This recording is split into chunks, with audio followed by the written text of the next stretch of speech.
Hey everybody, good evening. Welcome to a CAF update. We got a lot of stuff that we're going to be doing tonight. We got Matteo Scalera in the green room. We're going to be talking about his Kickstarter. I just had a very eventful weekend in New Jersey and New York City, going to several places I've never been before, and a few that I have. So lots of fun stuff. And Bob Layton has finished his EU tour. I think he's back in Seoul, South Korea. He won't be with us tonight, but I have one more video from him to show off. And then, of course, he will be turning up next week on the show where we'll talk about his long journey through the European continent and all of his fun stops and stuff like that. But it's good to have everybody here. So I see Mr. Redjack is in the chat. He and I got to meet finally in person after him hanging out here talking to me through the chat for the last 5 or 6 years. And yeah, that was good. We finally were able to actually get a selfie together, which was a lot of fun. But let's get this thing started because we have a lot to talk about. And Matteo is he's in Chicago. You would think that maybe he might be in another continent himself, but welcome, Matteo. So Yo, thanks a lot, man. Thanks for having me. It's a yeah, pleasure. no, it's my pleasure. You threw this idea at Kezra and I not too long ago, and just said let's get together and talk about your Kickstarter, which is already a pretty huge success. But you got like 20 days left on it. So I actually got like the one of the preview books from that. I don't even remember when I had it around here, but what why don't you talk to us a little bit about the Fourth Father? I mean, I feel like I've been hearing about it, and I got to see the preview a while ago, but I've not had the chance to talk to you about it. Yeah, absolutely. Like the Fourth Father is basically the first project that I'm writing and drawing myself. So it's this first experiment, and it's important to me to understand if I really suck at writing and I should stop immediately and just dedicate myself to what I've always done, which is just drawing. Or so it's a test. So we'll see how it goes. And it's a 190 pages story that I had the basic core of the story years and years ago, and it's been sitting in the closet for years. And then in 2021 I found out I was gonna become a father. And all of a sudden, you start asking yourself so many questions. You had 9 months to ask yourself so many questions about this creature that is will soon come out of your partner. And all those questions I started, all of a sudden started matching with the story, that core of a story that I had. And so I decided to write a book about family, a family drama, but with some superhero uh, touch, you know. And so, yeah, I've been working on it in my free time over the past 4 or 5 years. And now it's finally done and ready. And we just launched, as you mentioned, recently on March 17th on Kickstarter. Day one went way, way, way, way better than we could even expected. Like we literally Kickstarter was we wasn't even able to work for like 45 minutes. Like people were going crazy because I had a special offer with some free art in it for the first 100 backers. And yeah,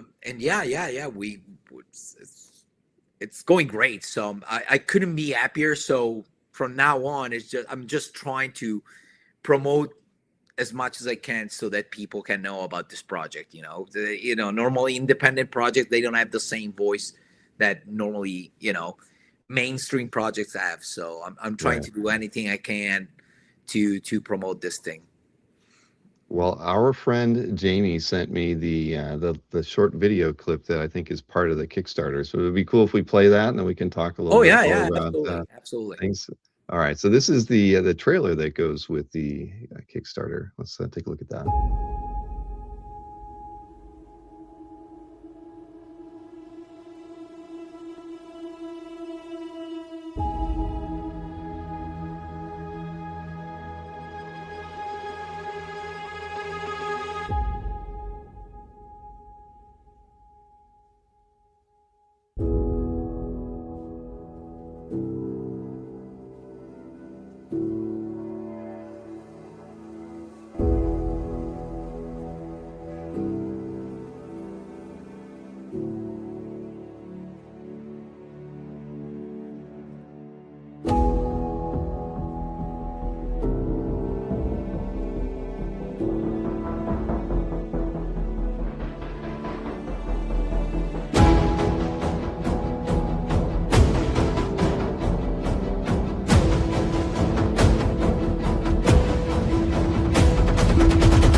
All right. Well, if that doesn't get you in the mood to want to support the Kickstarter, I don't know what will. Oh yeah, Jamie. When I remember like a few months ago when Jamie showed me this video, I was like, "Oh my god, this is amazing! This is the best thing." I couldn't even imagine about doing something like it. So I'm still to this day when I look at it, it gives me goosebumps. Amazing video by Jamie, our editor.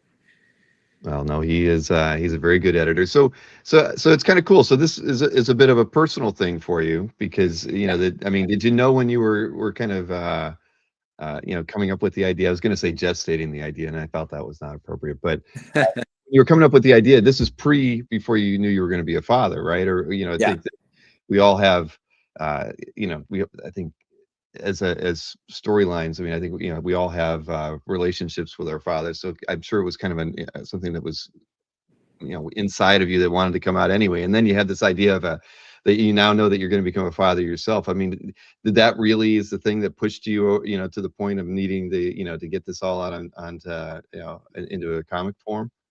Yeah, absolutely. And yeah, I wanted to, I felt the need to share. It was so much going on inside, and I felt the need to share with somebody else all of these doubts, all these questions. And that's why at the end of the day, even when the story's done, I don't have a real answer to how to be a dad. I'm just exposing all this stuff, hoping that somebody reacts to it, based on their own experience, just to open up a conversation. It's just an Hmm. for a conversation. So I don't really have the answers, especially because it's being a father is a new discovery every day. So you'll never learn really how to be a father. It's a day by day thing that you do, and you keep learning from your mistakes basically. Oh yeah. So it's yeah, I managed somehow to make it under the form of a story, which is more like the shape of the story is like a detective story. It's one of those stories when you start with a situation that it's not really clear, you don't really know what's going on, and then slowly the story goes on and you finally start having hints here and there of what happened in the past, and now you finally, by the end of the story, you finally understand the whole thing. Why we are here right now. It's because this thing happened in the past. So it's a story that plays out in between the present, which is the early 2000s in New York, but there's a lot of flashback stuff that keeps coming back from the 50s, 60s, even 40s sometimes. And I really wanted to talk and to aesthetically to offer that vision of the American history in that era. So Hmm. the aesthetic of that part, the trench coats, all that stuff. That's super fascinating to me. So if you're a fan of Mad Men, you'll see a lot of stuff, a lot of that stuff in the story as well. Very cool. Now, you gave me that link that we can share with everybody Yeah. to where they can kind of read. I mean, how many pages was in that? So it's the first 20 pages. So it's the First, equivalent of a standard comic book. And there's not you're not gonna see the flashback stuff. You're gonna see the present situation in those first 20 pages. So if you click on that link and you use password capital T capital F 2025, you'll have access to the first 20 pages online. If you like what you see, there's a link in there that takes you to the Kickstarter campaign. um and yeah, that's what I've been working on like constantly all this time. And it's the first time. Every time I limited myself to just doing my job, just being a comic book artist. And then lately with the comic with the podcast, with the Inkpulp podcast, just being a buffoon on that, and that's it. So here you'll see another side of me, which is a slightly deeper when I start thinking about stuff in a They're deeper gonna way. think you have like a ghostwriter or something for it. They're gonna be, that's not Matteo. Yeah, exactly. A lot of people would be surprised about the depth that it can reach in there. Um, but yeah, it's there's a lot of me in there. Yeah, definitely. Well, we did tease that there is a special secret reward tier that Yeah, we're going to announce tonight for those in the Comic Card fans community, and those also who watch us over at CAF Plus. So, why don't you tell us what that is, and then I'll go ahead and put the link in, and we can yeah. get that So started. basically, one of the main rewards in the campaign that I see that people are leaning towards is the combo, the TPB, so the trade paperback soft cover version of the graphic novel. By the way, the campaign is for the full graphic novel, so you won't have just a part of the story. You have the entire story, 190 pages, so you can have it collected as a soft cover edition, and then I have the artist edition, which is 11 by 14 hardcover with just the art. So no balloons, no anything, just the art. There's basically no text in the entire book, not even the cover. You won't even see like artist edition on the cover. It's just a flower on the cover. And so specifically for you guys at CAF, we have a special offer, which is a CAF Secret Tier Artist Edition. So you have this package of the Artist Edition plus the TPB plus the digital version, plus one of these, which is a specific sketch card. It's a limited to 10. Exactly. Thanks for showing that, Bill. And so you'll have access for $250 to not only the books but also one of these sketch cards, which is I'm gonna say the size in centimeters, so it's 8 centimeters by 12 centimeters. So as you can see here, it's slightly bigger than as a normal sketch card, and you get to pick your favorite character, and they'll draw it for you, and it will be included in your reward.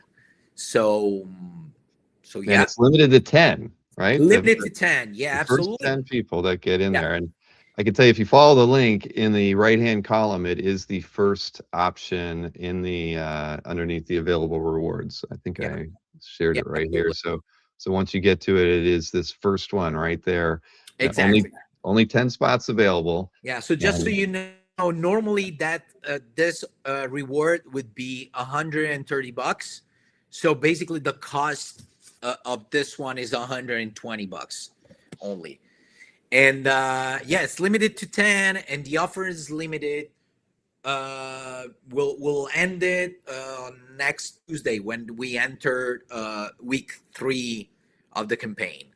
So be quick, and yeah, you'll get this.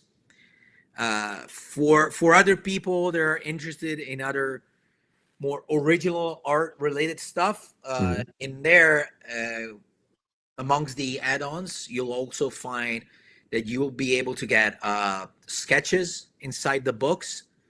You can either choose a sketch inside the TPB or the artist edition, or both of them. And also, I have a very exclusive artist edition that's limited to 4, which is basically we're going to print a limited amount of copies of the artist edition with a blank cover. And I'll do a handmade painted black and white cover. And it's not going to be just a pinup. It's going to be a full cover with all the characters and all the stuff, like a cover quality piece. That justifies the price of that cover. And that's limited to 4. So it's the book is called The Fourth Father. So each cover is going to be dedicated to one of the fathers they're involved in the story. And yeah, these are the main things that they're going to be available original art wise for this book. And also a really important thing that I keep telling people, for our European friends. Normally, Kickstarter campaigns are a pain in the butt for European backers, because every time you have to face super expensive shipping prices, and on top of that, you gotta add custom fees. In this case, we have two distributors, one for the States, for America in general, and Australia, and then we have a European distributor. So you want to have to spend extra money for custom fees, and we try to keep the shipping cost as limited as possible. Of course, we're using a company, so it's not going to be $5 for shipping, but at the same time, $15 is pretty fair. Yeah, I mean, not too bad at all. That's at least that's the best we could do. We're trying our best. So I keep every time trying to stress out, because there's a lot of people that automatically in Europe, as soon as they see, oh yeah, this is an interesting campaign, but it comes from the States, so it's gonna be unaffordable for me because of shipping costs. In this case, we went the extra mile in order to make this product available for as many people as possible.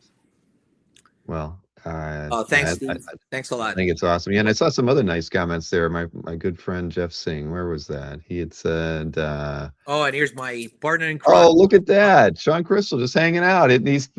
He's you're man, you got a lot of bling on tonight, Sean. Look at that. Yeah. This is normal. Yeah, this is normal. And by the way, when I was speaking about my U.S. North American distributor, here's the guy who's gonna handle everything. So, oh, okay. You gotta trust this guy. Yeah, he just ran a pretty successful Kickstarter. Yeah, absolutely.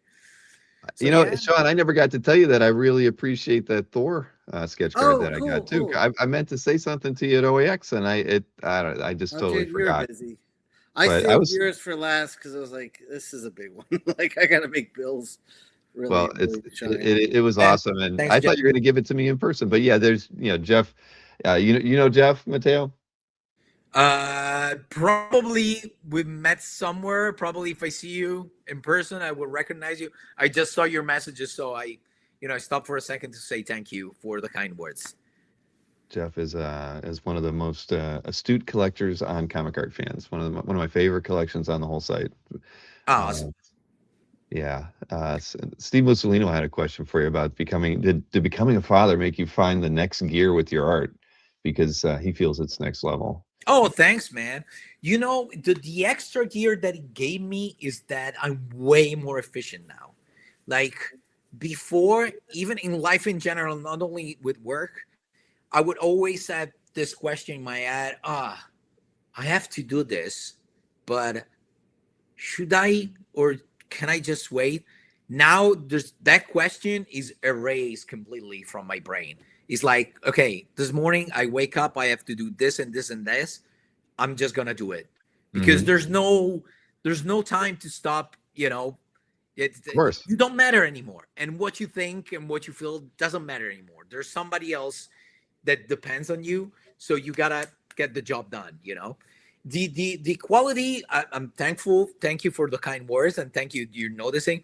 I'm just loving more and more what I do. So I at first my goal was to have as much stuff as possible on the shelves. So I was more focused on quantity, and now I realize that the secret is quality. Because the secret about everything is, if you enjoy personally what you do, and you try to think, okay, what if I was a reader, and when I looked at the shelves, what would I like to see on the shelves? If you make yourself happy as a reader, the product that comes out is way much better, and you'll be happy about your work, and that activates a positive circle. I completely get it, and I have all these slides, and I haven't even shown any of them, so I'll go through these so people can get a feel for the book. And if you want, please use that that download link with the password too, so you can take a look at the first 20 pages from this story as well. You'll be happy that you did. But yeah, Matteo, this the story sounds great, very interesting. I'm a father of 3, so I think there's relatable stuff in here. I'm sure that I would appreciate. So I'm gonna definitely back the Kickstarter as well. So I got a question for you, Bill. Okay. What did change you for I gotta bounce the question to you as well. What did change you? Oh my gosh. My whole life. My son's 27 now, my firstborn. And yeah, I mean, it was because of him that I started working from home. I wanted to be near my son. Yeah. When I was when he was very young, my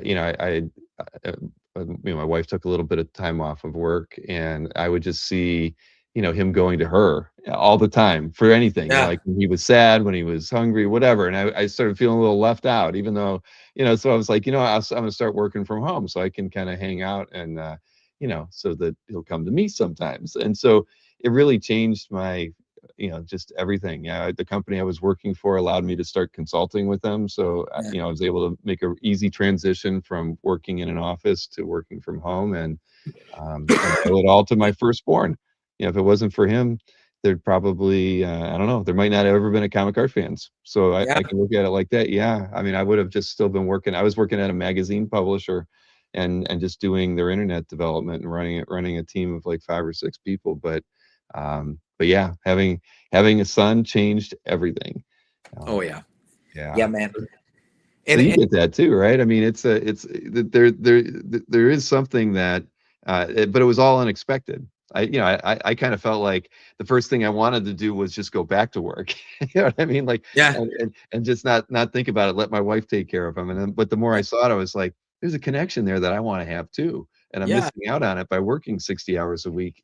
Absolutely, in an office. So yeah, and that's the internal conflict that I have right now, because it's easy to imagine when you have a Kickstarter campaign. We're doing everything by ourselves. It's just me and this guy here. We're doing everything by ourselves organically. So we're promoting, like, this month for us is, I'm doing Chicago. I was in Rome the last week. We did the Ink Pulp tour, starting from OAX. We did 10 days traveling through the States. And so now, like, this thing that I created, this story was born because my son was born. And now I have to sacrifice a lot of time away from my son in order to promote the book that I created because of him. So I'm leaving this internal conflict of being away from home. Like, I'm back home on Tuesday, and then 2 days after I gotta leave for Paris in order to promote that there as well, So, but it's just gonna be a month, and then it's gonna be over, and I'm gonna keep being completely devoted to him. But it's it's immediately when you said why I'm working 60 hours away from my family, it immediately sparked something in me.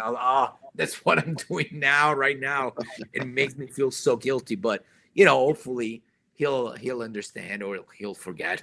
Well, you've got this, this work of art, this story that really, might not have been put to paper if it wasn't for them being born. So, yeah. I think not many kids can say that, right? I think that that's awesome. Yeah, absolutely. Wow. So we'll see how it goes, but so far, as I told you, it's been amazing, and I'm really glad that people are really interested in it. So I just hope that more people will be back in this project, because I'm really pouring everything in this book, man. Well, it definitely shows. So I think Sean Crystal wants to get out on the town before it gets too late there. Bill, I'm old. I'm ready for bed. Yeah. You're in your pajamas already, but but yeah, Mateo, I'll be happy to kind of, you've got just under 3 weeks left on the Kickstarter, so we'll be happy to get a few more announcements out there for you to the comic card fans community before it closes, and I'm going to pick up the sketch card option as soon as I have a video playing here so that I can do that. But yeah, absolutely. Remember, sketch cards. This is the size. There's a limited to 10 for $250. And this includes the artist edition, the TPB, the digital edition. So it's yours for $250. And you get to pick the characters. So, back this project, guys. Did you mention there's only 10? Perfect. So what was that? No, Sean was asking me if I mentioned the fact that it was only 10 slots available. And yeah, I did. Well, before you go, did you get Sean to give you a tattoo while you guys were on tour? We got a matching tattoo. Yeah. You want to see it? Yeah. What'd you get? Get here. Let me All right, going full screen. Here, wait. You got to back up. It's right here. It says ink ball. Hold on. I'll show you. Yeah. Sean will show you. See clear on me. Oh, that's awesome. Inkpulp 2026 to celebrate the tour that we did. That's awesome. I had a feeling that there had to have been tattoos involved in that somehow. Yeah, and Jim Mafood got one, and also Jamie got one, the same tattoo. Perfect. The last month has been a blur, and I didn't pay too much attention to social media. You probably already posted all about it. I'm just happy to find out, but no, that's a fitting way to remember the tour, I guess, that you guys were on. Very cool. Yeah, absolutely. All right. Well, listen, like I say, thanks for doing this, Mateo. Sorry, speaking of the show, I just want to take one last second to congratulate you guys on the show. It was my first year at OAX, and it was an amazing experience. Like the perfect balance between an intimate show and a standard comic book show united. So the atmosphere was amazing. People were excited. It was great. It was great. The perfect balance. You find the perfect spot. Well, I can tell you, we appreciate hearing that. It's so it was worth the trip. You felt definitely. Good. Yeah, I think for us as as collectors and showrunners of this thing, we couldn't be happier with the way it's turned out. I mean, it really is everything that we wanted it to be, and it's it's ever changing too. The more the more diversity of exhibitors that we bring in, the more interesting the show gets, I think, for everybody. And yeah, we're already we're well into talking about OAX 2027 now. So that's awesome, man. Yeah, it's cool. It is definitely cool. But I appreciate hearing that, Mateo. I know, like we talked about in the no. I didn't get to see you at all. I think I saw you at Miller's or something one night, at the bar. But other than that, I didn't get to see you. But I'm glad you had a great time. And the thing was, it always looked like you guys were busy over there. When I'd be walking by, Sean had people at his table. Eric, you, Finch. Finch always has a line. It's good busy. It's stressful at the right amount. Mm-hmm. It's never like, oh my God, I can wait. I want to just get out of this show because it's too much for me. It's the right perfect amount of busy when you have time to interact with people and getting to know people. So it's just, again, perfect. Well, thank you. I'll expect a quote from you to add to to the show for next year when we need one. But all right, man, that I appreciate that. I mean, it does mean a lot, especially for anybody that has to kind of go out of their way to get to the show to exhibit. And the thing is, there was some. I think Chris Snork is still sleeping with that Punisher commission that you gave him, because he loves it so much. He's probably going to find a way to get that tattooed on his back or something like that. But that'd be awesome. But yeah, you produced some awesome work for the show. So thank you for doing that too, man. Because the more opportunities we create that puts new artwork out there in the world like that, I mean, it's really, for us, it's very rewarding to see that, and then it ends up on CAF, so everybody else can appreciate it too. So thank you for putting all that work into those pieces too. Thank you for making it happen, guys. Without you, that commission wouldn't be possible. So well. All right, man. Well, thank you. Well, say goodnight to to Sean and to Eric and whoever else you're. So see you, Sean. We got to get Sean back to the show sometime in the spring. So yeah, definitely. Think about what we're gonna do, Sean. I will. I definitely will. All right, cool, man. All right, take it easy, Mateo. Thanks again, and best Thank of you. luck on the Support the Kickstarter. fourth father any way you can. Tell your friends, tell your grandmother, tell your everybody. Tell your Tell father.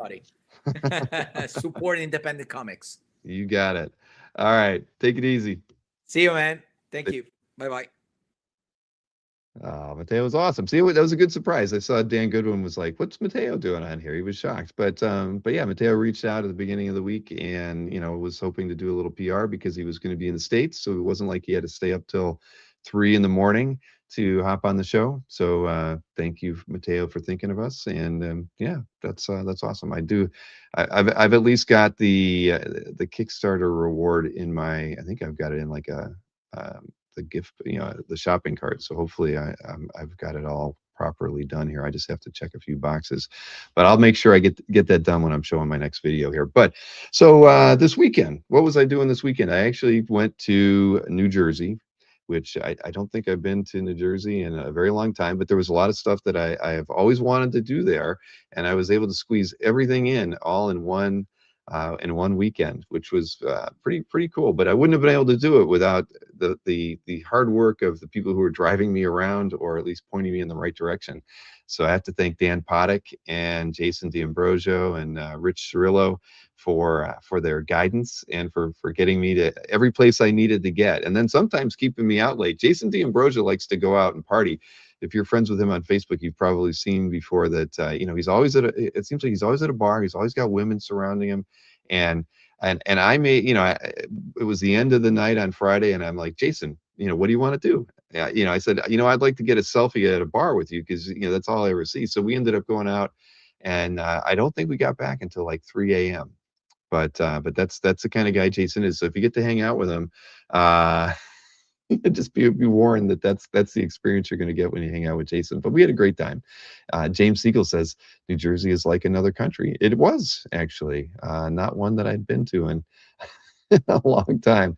Rich Danny says Jersey loves their bars, and yeah, so I didn't actually grab the copy of the photo, but I did get a selfie with him at the bar we were at. It was called Reds, so I think he knew the owner.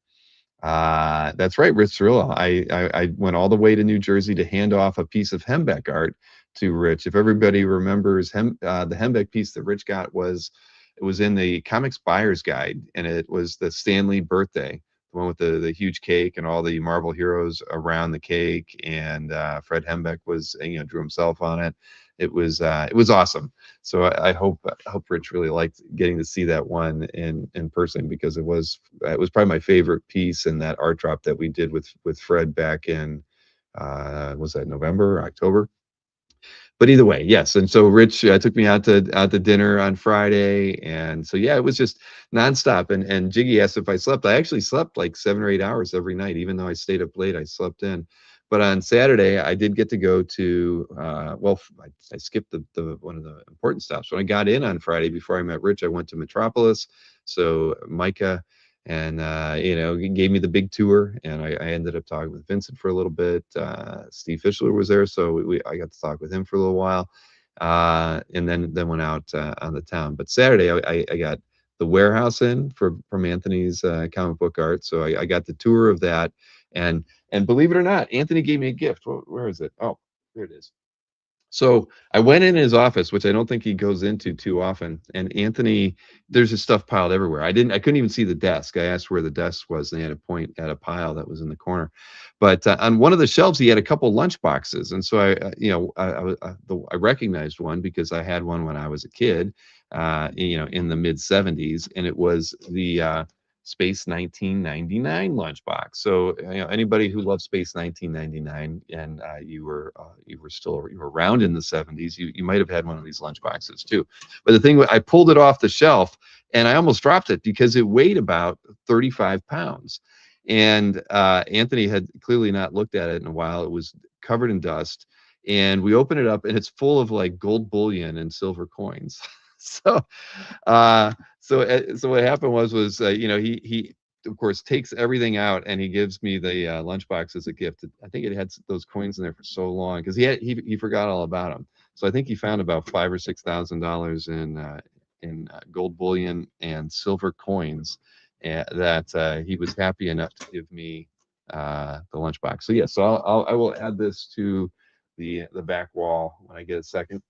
And also, while I was there, Gabe Carino was there, and I think I didn't get a photograph with Gabe, but Gabe gave me a gift as well. And I saw him get this. Oh God, like it feels like it was 2 years ago, but he got some sketch covers from Ken Hazer, and he had Ken draw each of us from Dueling Dealers. So he had there was an Anthony, a Sharon, a Mike, and one for me. And he brought the three with him because he gave the Sharon hers and Anthony his, and then he gave me the one that he had gotten done of me. So Gabe Carino, thank you for this. Oh my gosh, it actually does have a certificate of authenticity on the back of it as well. But Ken Hazer was definitely popular with us in the early days when we were getting all that stuff done by Ken for Dueling Dealers with the cover artworks that he had done, and yeah, the likeness always was pretty good. I think this is probably the 5th or 6th sketch cover that I've got that Ken did that has me on it. So thank you, Gabe Carino, for that. And Gabe, you're there, man. I hate to say it, I didn't get a photograph. I didn't get a selfie with you. Hopefully Anthony took one. I'll have to ask him about that, and maybe I can score it, because I don't know how we managed to not take a photograph since we were eating pizza together and everything else. But I could, at any rate. So the video clip, I'm going to show you a video. It's, I don't know, it's like 6 or 7 minutes long, but it has all the stops. It's got Metropolis in it. It does not have dinner or the bar that I went at with Jason within it, but then it's got Anthony's Warehouse. It's got the Society of Illustrators. It has the Philip LeBon Gallery that was the Klaus Janson exhibit. I stopped at Forbidden Planet while we were there because it was just up the street. So we checked out Forbidden Planet. And then I've got some short video clips and some photographs from Comic Art Con, which was on Sunday. So let me go ahead and play that, and I will be right back. And while I'm doing this, I'm going to complete my purchase for the Matteo Scalera special Kickstarter level reward. So I would encourage any of you who were thinking about it to do it as well, because that link is only available to comic art fans. All right, where's my button here? Where did it go? Here it is. All right, here we go. This is my trip to New Jersey.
There you go. Peter's got it. Portfolio diving. Yeah, that's what we were doing. But yeah, there was not a moment that wasn't filled with comic art in one way or another, or beer. I guess there was I had a lot of Guinness over the weekend, but yeah, it was a fantastic trip. I was again, I was really thankful to have everybody who helped me get around, especially Dan Poddick. He was my chauffeur a lot of Saturday, or or he was paying for the Ubers or whatnot. But yeah, it was a great time. I even got to go out with Arno Brillios, who some of you might remember from OAX.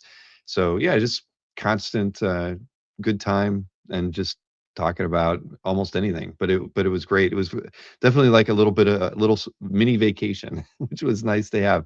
After it's like 4 weeks since OAX, right? But having some time away from looking at this ultra wide monitor was nice. But yeah, it was a good time. And Jason, you should send me some of the pictures from the bars. I'm sure they're very fun. But it was good getting to see Anthony and Sharon at the warehouse, because I feel like I clearly, it felt like I'd been there 300 times before, but to actually walk through the place, it was funny. The first thing I said when I walked in, I'm like, this place is too clean, Anthony. It looks like somebody had just mopped the floors, and he said somebody had. They apparently wanted to make sure the place looked good on Saturday when I got there, so everything was like spotless, very very presentable. Not what I was expecting at all. And that's not to say that I think Anthony keeps a messy warehouse, but he did. I just couldn't imagine it not being a little bit on the dingy side. But at any rate, I would encourage everybody to try to hit all of those same spots when you can. Philip Lamon was very was very friendly. He kind of talked. We talked about a lot of different stuff. He showed me, some of the artwork that he had in the back room. Talked about some of the upcoming shows he's got with, who is it? Jeff Darrow. He's got another Mike Mignola painted show coming up. He's got the Mobius show that I know he has put out there. I think just this past week. So a lot of cool stuff going on over there. We need more museums like that, or galleries like that, I should say. Yeah, the society was just neat to see. For a small donation, you get to walk around and look at a lot of cool art. The Norman Rockwell at the bar was totally worth it. I mean, I can't even imagine what the value of a painting like that is, but I mean, it's huge. It's got to be like 6 foot by almost 3 foot, and it's absolutely stunning. So yeah, all in all, a very fun trip. And I guess I think the next Comic Art Con is in August, late August. So yeah, maybe I'll make another trip. I don't know what the other art opportunities would be, except for Comic Art Con, but we'll see. But yeah, shout out to many of the people I've met there. Steve Mussolino, it was great to run into Steve there as well. I'm trying to remember who the other people were that I met for the first time. Drawing a little bit of a blank, but end of the day, they had about, I would say, between 90 and 110 attendees, over the course of the 5 hours that the show was there. So it's not so bad. I mean, if you can't make it to OAX and you're stuck in the Northeast, there's probably not a better show out there. I know that Zadig has the, what is it, Graphics Con that used to be the New York Comic Art Expo. I think that's in May. So I think that's probably the next opportunity for people in the Northeast to get out and get to a show. But yeah, anyway, so but I won't be able to make 2 trips that quickly to the same place. How many ICE agents did I run into? Rich Danny's wants to know. Not a one. Not a single ICE agent was seen. And I made it through TSA in Orlando, 60 seconds. So I don't know what was going on there. And even in New Jersey, it was a little slow. Maybe it took me 20 minutes to get through the TSA. I have the pre-check stuff, so I was able to get through pretty quickly there as well. So no travel delays whatsoever. Oh, that's right. Nathan. Yeah, let's see. Ian and Nathan. And who else was there? Stuart. And I can't remember Stuart's last name, but I talked to him for a while. And he had a pretty cool portfolio with him as well. Anyway, but Bashar was there, the Donnellys were there, Will Gabrielle was there, Jim Warden was there, of course. There were some collectors that were set up with tables. Comic Link, Comic Connect, and Heritage had tables there. Brad Savage, who I haven't seen in 15 years since the last time I went to Comic Art Con, was there as well. Good to see him again. It's always crazy getting to see what he has and what he brings to a show, because it's all old Marvel artwork by and large. Yeah, and and all the that's true. Steve Mussolino. They did Comic Link / Metropolis did bring all the Superman artwork with them, or almost all of it was on the back wall. They had debuted it at OAX, but I didn't get a chance to see it there, so it was cool I held the cover for a few minutes. Rick Welch knows I have the Orlando TSA Fast Pass. That's true. That is very true. So speaking of art, I did pick up something a couple weeks ago, and it's not a piece of comic art. It was a piece of animation art. So I've had it sitting around here for 2 weeks because I just kept forgetting to open it up to check it out. But I can show it off here because I did open it up before the show. I don't I know it's from the X-Men animated series. I didn't even think to ask like what episode or whatnot. So I guess I'll have to go back and ask some questions. But eat your heart out, you Cyclops fans out there, because that's a good one. Dark Phoenix and Mr. Summers in the flesh, hanging out. Not Savage Land, but I think the classic costume that many of you who appreciate the X-Men series from the 90s. Let's see. Robert says Dark Phoenix was only in one story arc of the cartoon. Okay, well then there we go. All right, Nick, I believe you. I didn't even look. I saw it pop up, and I was just like, yep. I've always wanted to get a cell from that, and now I have it. Just before she turns the guns on. All right. Okay, see, everybody seems to know. All right, I haven't watched the cartoon in ages, so I'm gonna have to go back and check that one out.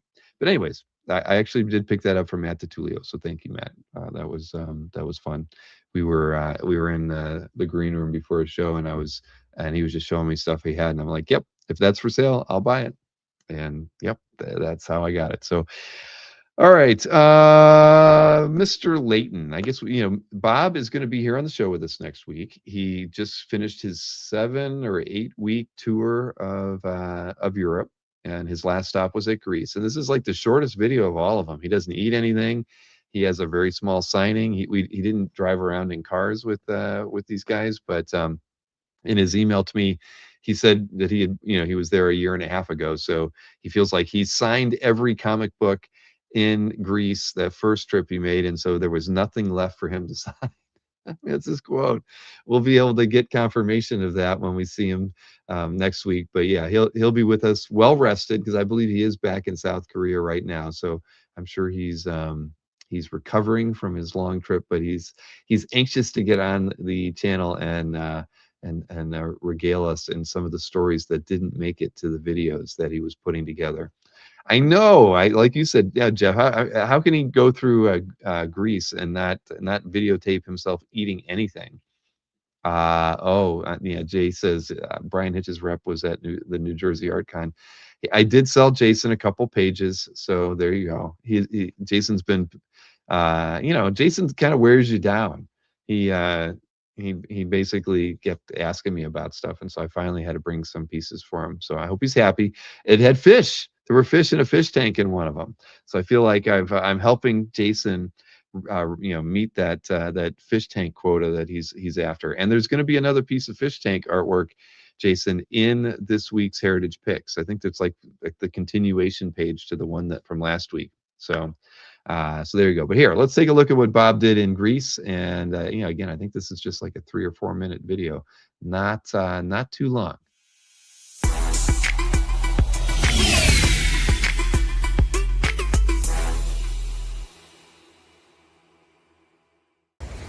So here we are. There's the beautiful Mediterranean. I'm in Greece here. It's Thursday. We finally got me located to my final destination.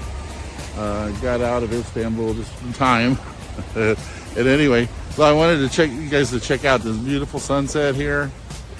This is Greece, man. I mean, it's just one of the most beautiful places on earth, and we're going to explore it more in depth and do our signing on Saturday. So more to come later. All right, I made it to limited edition, and I'm here with my friend Costas, and there's Nikos, the owner. You remember him from the episode way back when, years ago, or whatever. And we are here. And say hi, guys. Hi. All right. So we're just getting started. So anyway, here. Can you see me okay? That's fine. So I'm getting ready to sign. What did I just sign for you? Okay. Yeah, it's like they have some really old stuff here. One of your oldest. John brought in a whole bunch of stuff here, and John. Everybody's named John here. Okay, that's the other thing. But so anyway, we're gonna get rolling with this signing and more later. Okay. There you go. I just thought I could get some more footage of everybody in the store here having a good time. Here at limited edition. And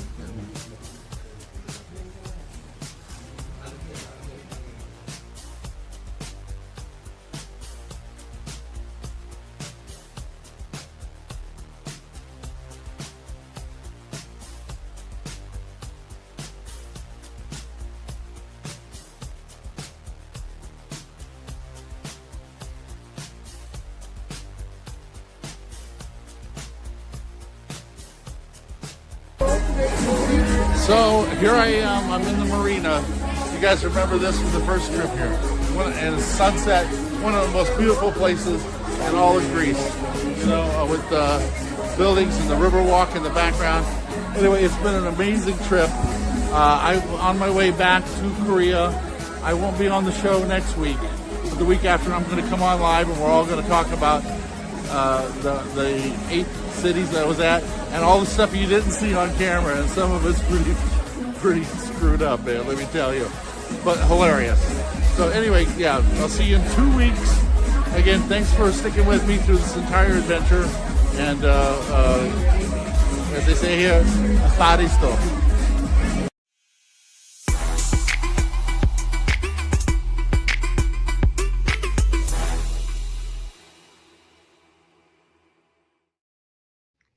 Well, there you have it.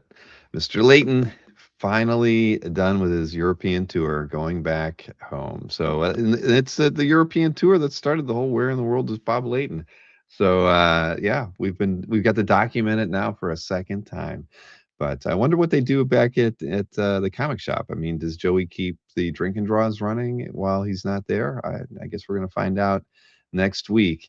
But congrats to Bob on having another fun trip around Europe. So I guess we can talk a bit about the schedule. I do have a slide here. I think that I loaded up. Oh my gosh. I think did I? Yeah, now I'm beginning to wonder. I think I did. I did. Okay, there we go. We have, I don't think there's anything new on the schedule, but maybe not. But this Saturday, I will have Joe Linsner on. So he's got a cover art drop. I got all 25 of his scans today. He said he might send me a couple more before the show, but I'll be able to show those off in a minute. But Kazra is leaving for New York City tomorrow morning, and he's going to Mocha Arts Fest. And I know he's got some meetings and other ththings going on. Hey, Kazra, I still left the 3 right next to that hyphen. I can never get my spaces right. I don't know why. Let's see. I got Darian Chen. Darian Chen's going to be on next, is it Tuesday? Yeah, next Tuesday interview with me. Dustin Whitney the week after that. Dave Pisano after that.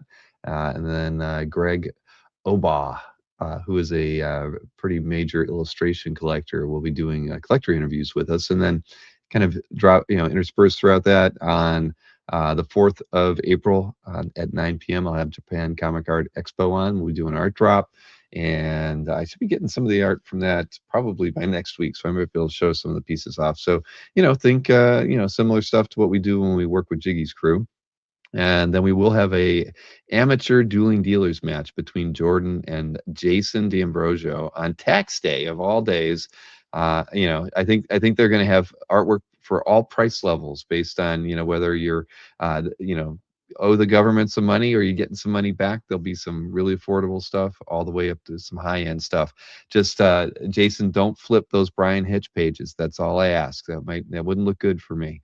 But yeah, outside of that, the next Cal is not too far away. Comic Art Live in May is May 16th through the 17th. And yeah, that's less than I think it's 7 weeks away now. My goodness. So yeah, there you go, Jason. He knows the universal flipper emoji right there. All right. Okay. Well, that's my schedule, right? Okay. Yeah, I don't have anything else on the schedule there. So let me hide this. And I see Mr. Snork in the green room, so let me get him in here. He's waving. Hey, Chris, how's it going, man? Pretty good. You? I can't complain. I got to talk to Mateo. I know, that's pretty rad. Yeah, I agree. I'm kind of, I got to say hi to him at the bar. I think at Miller's on, like what, Saturday night or something like that. So I don't think I saw him at all during the entire weekend. I don't know how that happens, but so yeah, so there we go. I got to hang out with him before, at the start of the show today. But at OAX, I watched him review somebody's portfolio. Oh yeah, entertaining. Yeah. Was he was he fair? Not only fair, but incredibly instructive. Oh wow. Yeah, like pointing out specific things, like this should be over here, and like if your light source is coming from here, the shadow should be there. Like really very informative. Well, shoot, you should have videotaped it. That would have been some good content for the channel, man. Yeah. Oh well, next time. I didn't have my press badge. Yeah, you would have been a little. They would have been suspicious of you. Right.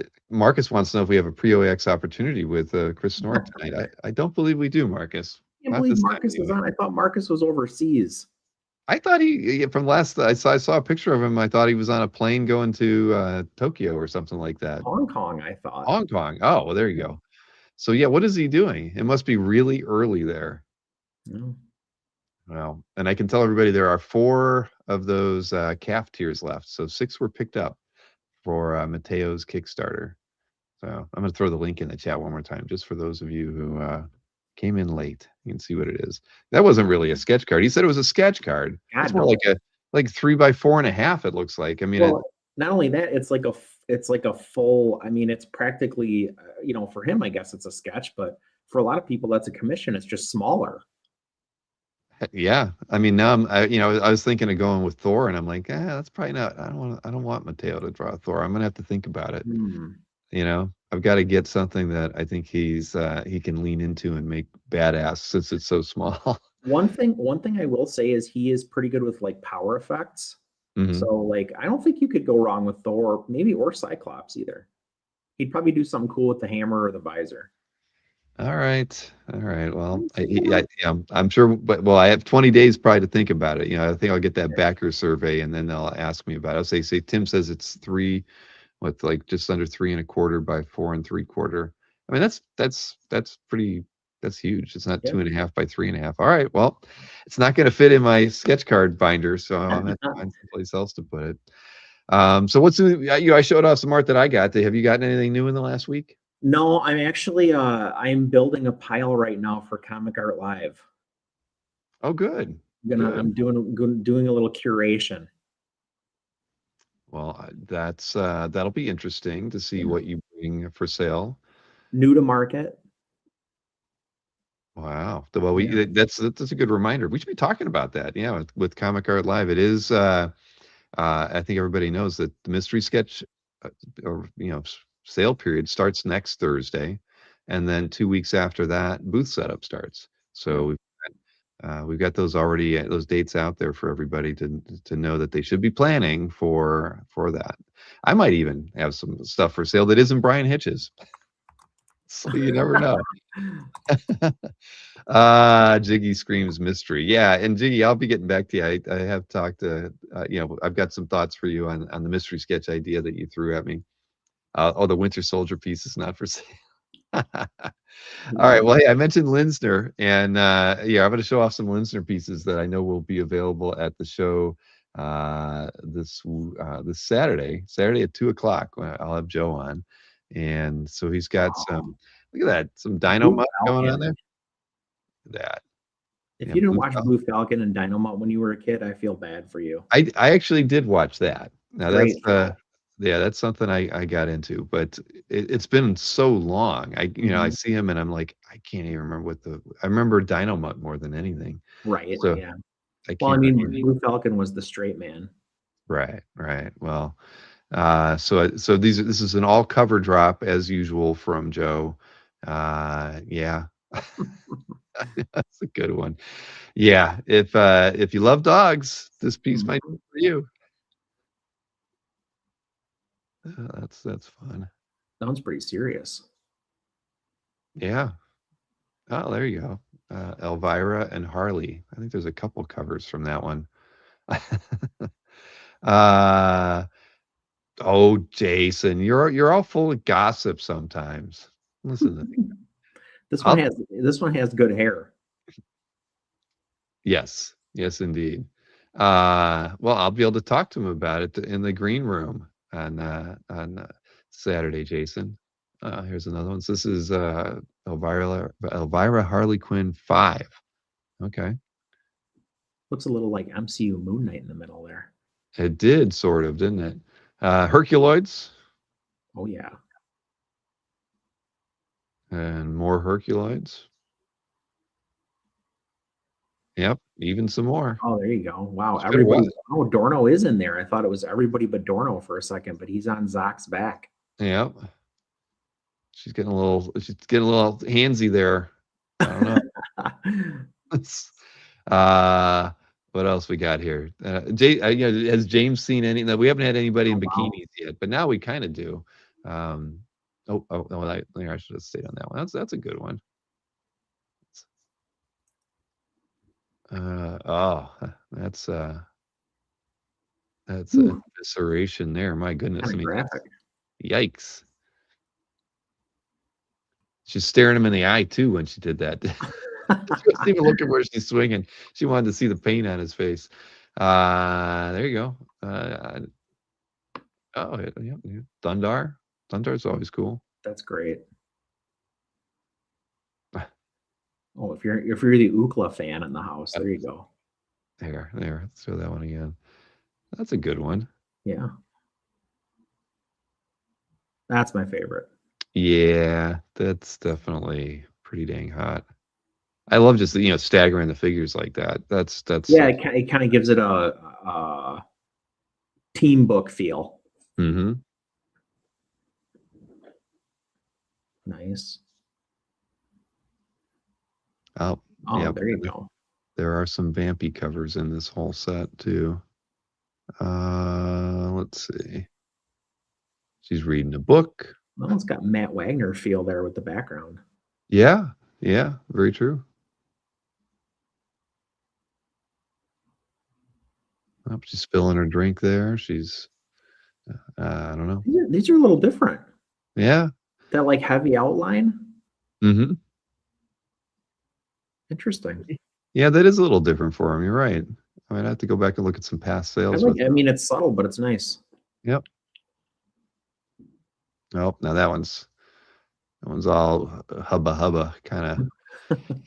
He can draw the hot babes. That is for sure. And indeed. We saw that piece that James put on CAF recently, right? The topless one. Man, you can't miss her. She's like everywhere on every most commented, most viewed, most most recently liked list. I mean, oh man, yeah, Dawn, with her vintage haircut, as I recall. And is that the last one? No, I guess okay. A couple more. What else has he got here? Oh, a little cheeky shot here. Looks like she's standing in front of a like an ice cream cone or something, but I know looks like a fallen Twisted Buildings. Yeah. That's interesting. Oh, there you go. That's pretty classic.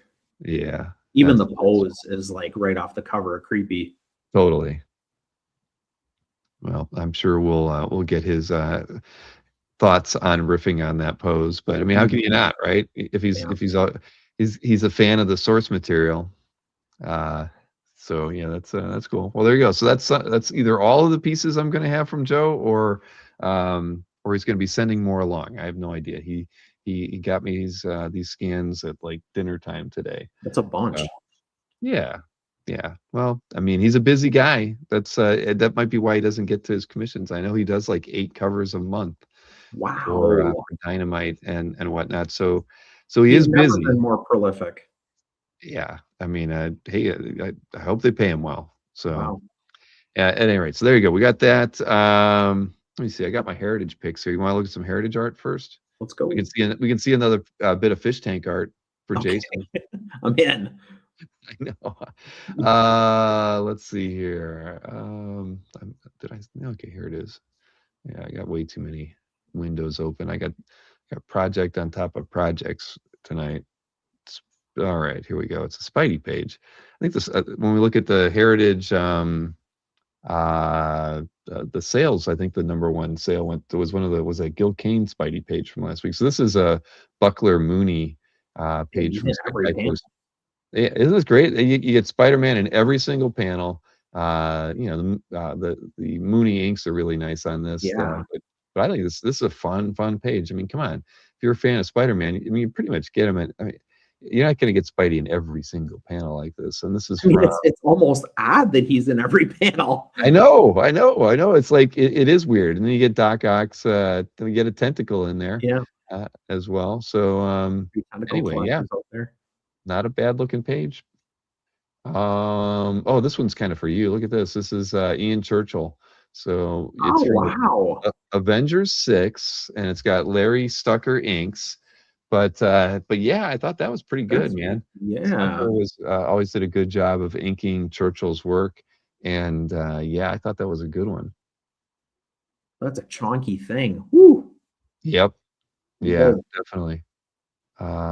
Yeah, that's good. And then what was the next thing? Oh, that's right. This is a Steve Ditko page from I don't even know what, Phantom 2040, but it's inked by Bill Reinhold.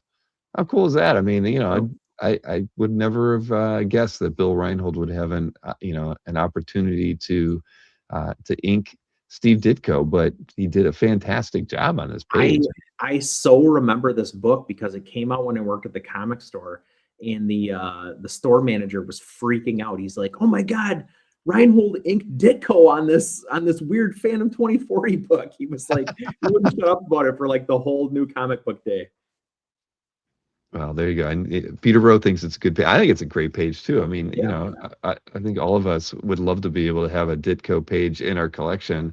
And well, I'd probably rather have like a ROM page or something like that. This is a pretty decent example, and Reinhold did great work on this thing.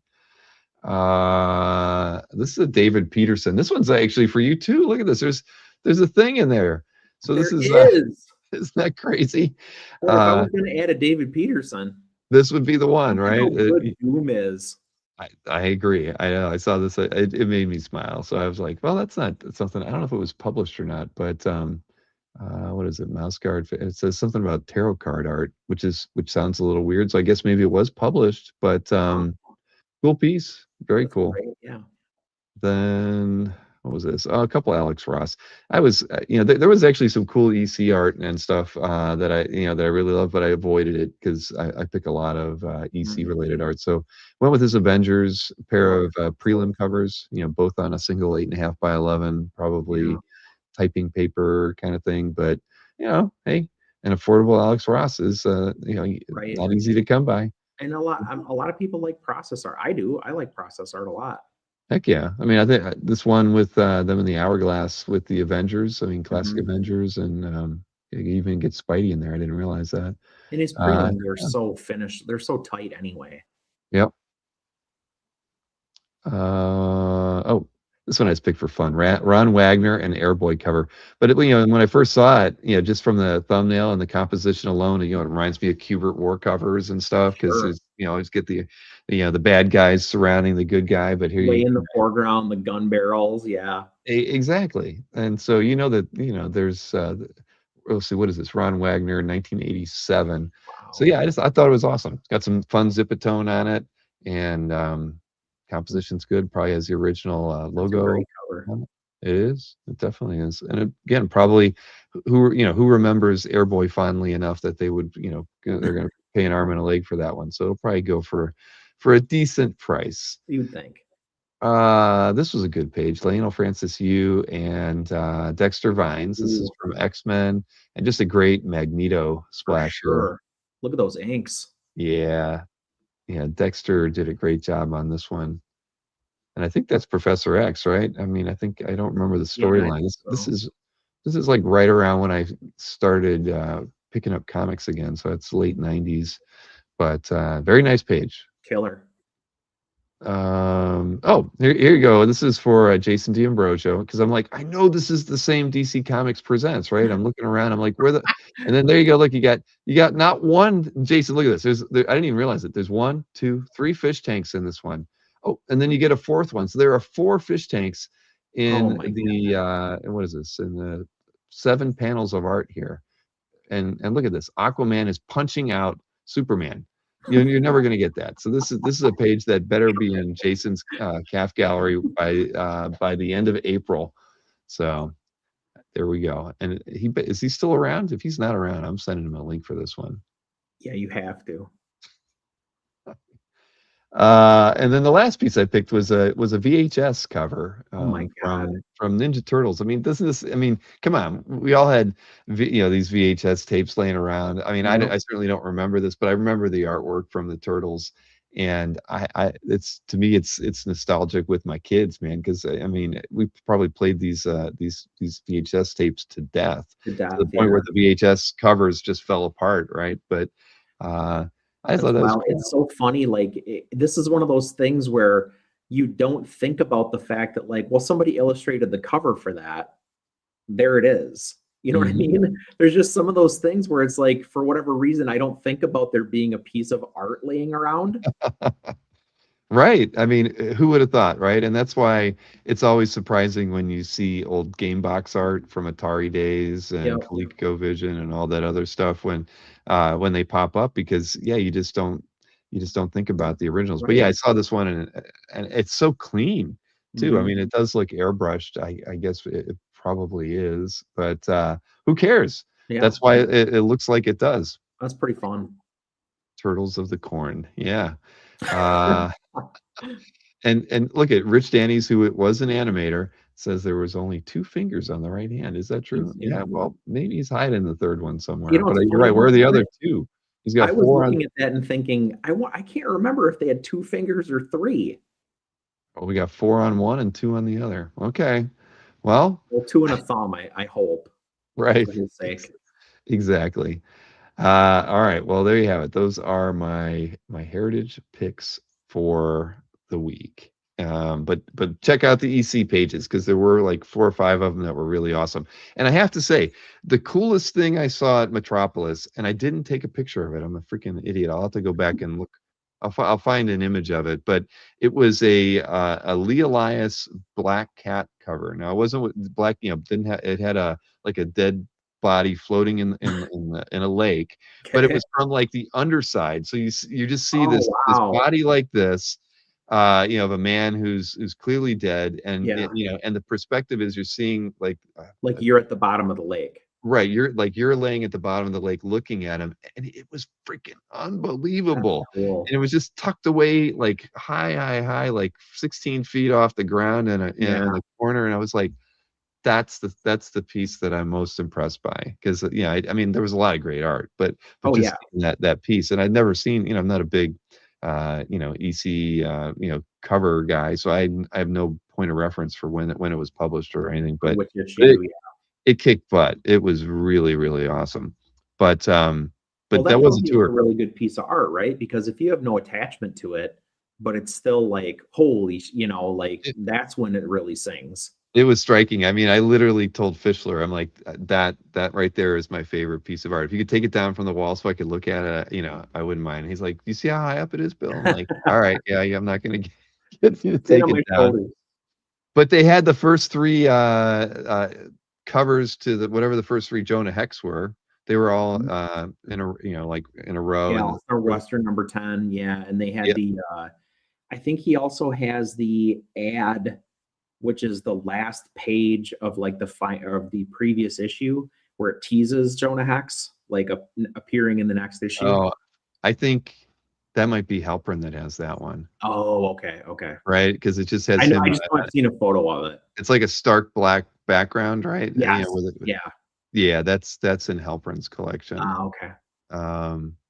Yeah, here. Well, I'm glad as a Jonah Hex fan, I'm in such elite company then. Right, exactly. Because I mean, well, yeah. Let's see here. I'm going to share the screen out just so I can show you what they were, because it was in the video clip. Here you go. Yep. Oh man. Yeah, all framed together too. I was like, oh, I got to take that one for Chris. Yeah, man, gives me goosebumps. That's amazing. Isn't that awesome? Yeah, that was pretty cool. The All-Star Western cover is fantastic. that was the last Silver Age book that I sold when I sold my Silver Age collection was All-Star Western 10. I was like, I can hang on to this one. I can just keep this one. And then I was like, no, if I do that, they'll just start creeping back in. Right. Yep. That's yeah, I totally get that. All right. Dezuniga, or is it Dezuniga? How do you pronounce it, Chris? I say Dezuniga. Dezuniga. I go for that too. All right, let me close this out, and then we can go right into the EXP, right? Since we've looked at the heritage stuff, I know that Nick, I haven't had a chance to look at it, but it looks like whoever filmed Nick on this one screwed up. They filmed it vertically. They filmed it vertically. Oh, so we get like the EXP or something. No, we get Dynamite logo all around the side of Nick for this one. So this is probably the one and only. This is the only variant video that you'll ever see for the EXP here. So let's see what he's bringing tomorrow. Just gotta find this darn video. Here it is. All right, here we go. Everybody, this Friday, March 20th. Yeah, March 20th, 7 p.m. Eastern, 4 p.m. Pacific, the Original Art Experience. We will have original art, and we will be sending some money to a good cause. So, before I get into it, wherever you're at watching this promo, please hit that thumbs up, share, let your friends know, because sharing is caring, and hit that bell for notifications. Wait, no, I gotta first say, subscribe. And if you are subscribed, make sure you're still subscribed. Now hit the bell for notifications, because you gotta be subscribed before you can hit that bell for notifications. Anyway, yes, please share the video, let people know. Not only is it going to be a good art show, but we've got money going to a good cause. So, at the very least, 10% of all the money, of all the art claimed, 10% of all the art claimed, the money will go to the Wounded Warrior Project. We've got to take care of our veterans. I don't feel like we're doing enough, so I'm going to do my little piece of it. And if you are so motivated, please donate to the Wounded Warrior Project, donate to the Gary Sinise Foundation. There are plenty of great, I was going to say companies, but just a lot of great entities, I can't think of the word, charitable entities that help our veterans. And it'll be awesome. But if you watch the show and you see art that you want to claim, that will help as well. So real quick, we're going to have Fire and Ice Necron by Jay Lee. This is gorgeous. Oh my God, Jay doing his best Frank Frazetta. Then we're going to have Venom 250 with Venom taking over Mary Jane. We're going to have this Red Sonja attacks Mars. You can see she's doing the attacking because she smashed the heads together. Then we're going to have this Mystery in Space by Starlin and Milgram. We're going to have an amazing fantasy recreation. We're going to have Captain Britain by Leonard Kirk. By the way, everything on this row, all the money is going to go to Wounded Warrior. This was donated by a member of the community, Corey Rust, and all of this money is going to go. We got this Joe Dragunas illustration, the Leonard Kirk Captain Britain. We also have this Wolf Pack from the 80s by Ron Wilson and I think Christopher Ivey, if I remember correctly. Sensational Spider-Man by Angel Medina and Scott Hanna. Plus, we're going to have Scott Koblish, Avengers number 8 reinterpretation, a few pages from Way of the Rat. Check it out. Check it all out. Plus, we're going to have this Quantum and Woody cover by Tom Rainey. We're going to have this Avengers recreation by Bob Layton. It's going to be a good show, guys. It's going to be a good show. So Friday, March 27th. I think I might have said March 20th when we started, but it's Friday, March 27th, 7 p.m. Eastern, 4 p.m. Pacific, the original art experience. I look forward to being seen by you then. Thank you, everybody.